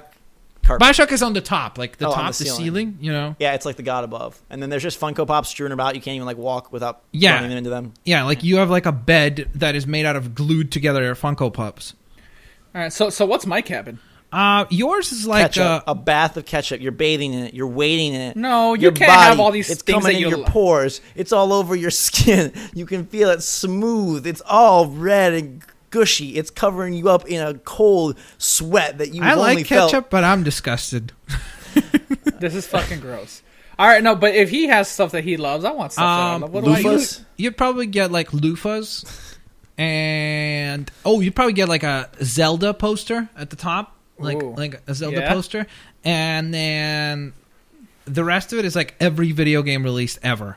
It's just like That's not every true. picture on the wall. And bad rap songs playing in the background. Wonderful rap On the song. bottom, the entire bottom is made out of like a Walkman, like those old school Walkmans. So the entire Yeah. floor is just a giant Walkman that plays whatever's To, on to it. be fair, there's a lot of games I don't like. I know there's a misconception that I like everything. I do not. I don't like Evolve that much. I think it's fine. I don't like Evolve all that much. You don't like Volvo? Volvo, Evolve, the car company. Volvo, they make good cars. Yeah, very safe. The safest cars, apparently. So that's something. So, Hype City for Zach. Well, gentlemen, Zach is already like tuned out. I feel like he's like half done. my Hype City is. What was that? Taking a poop. Taking a poop. Yeah, that sounded like constipation. I'm trying to think, guys.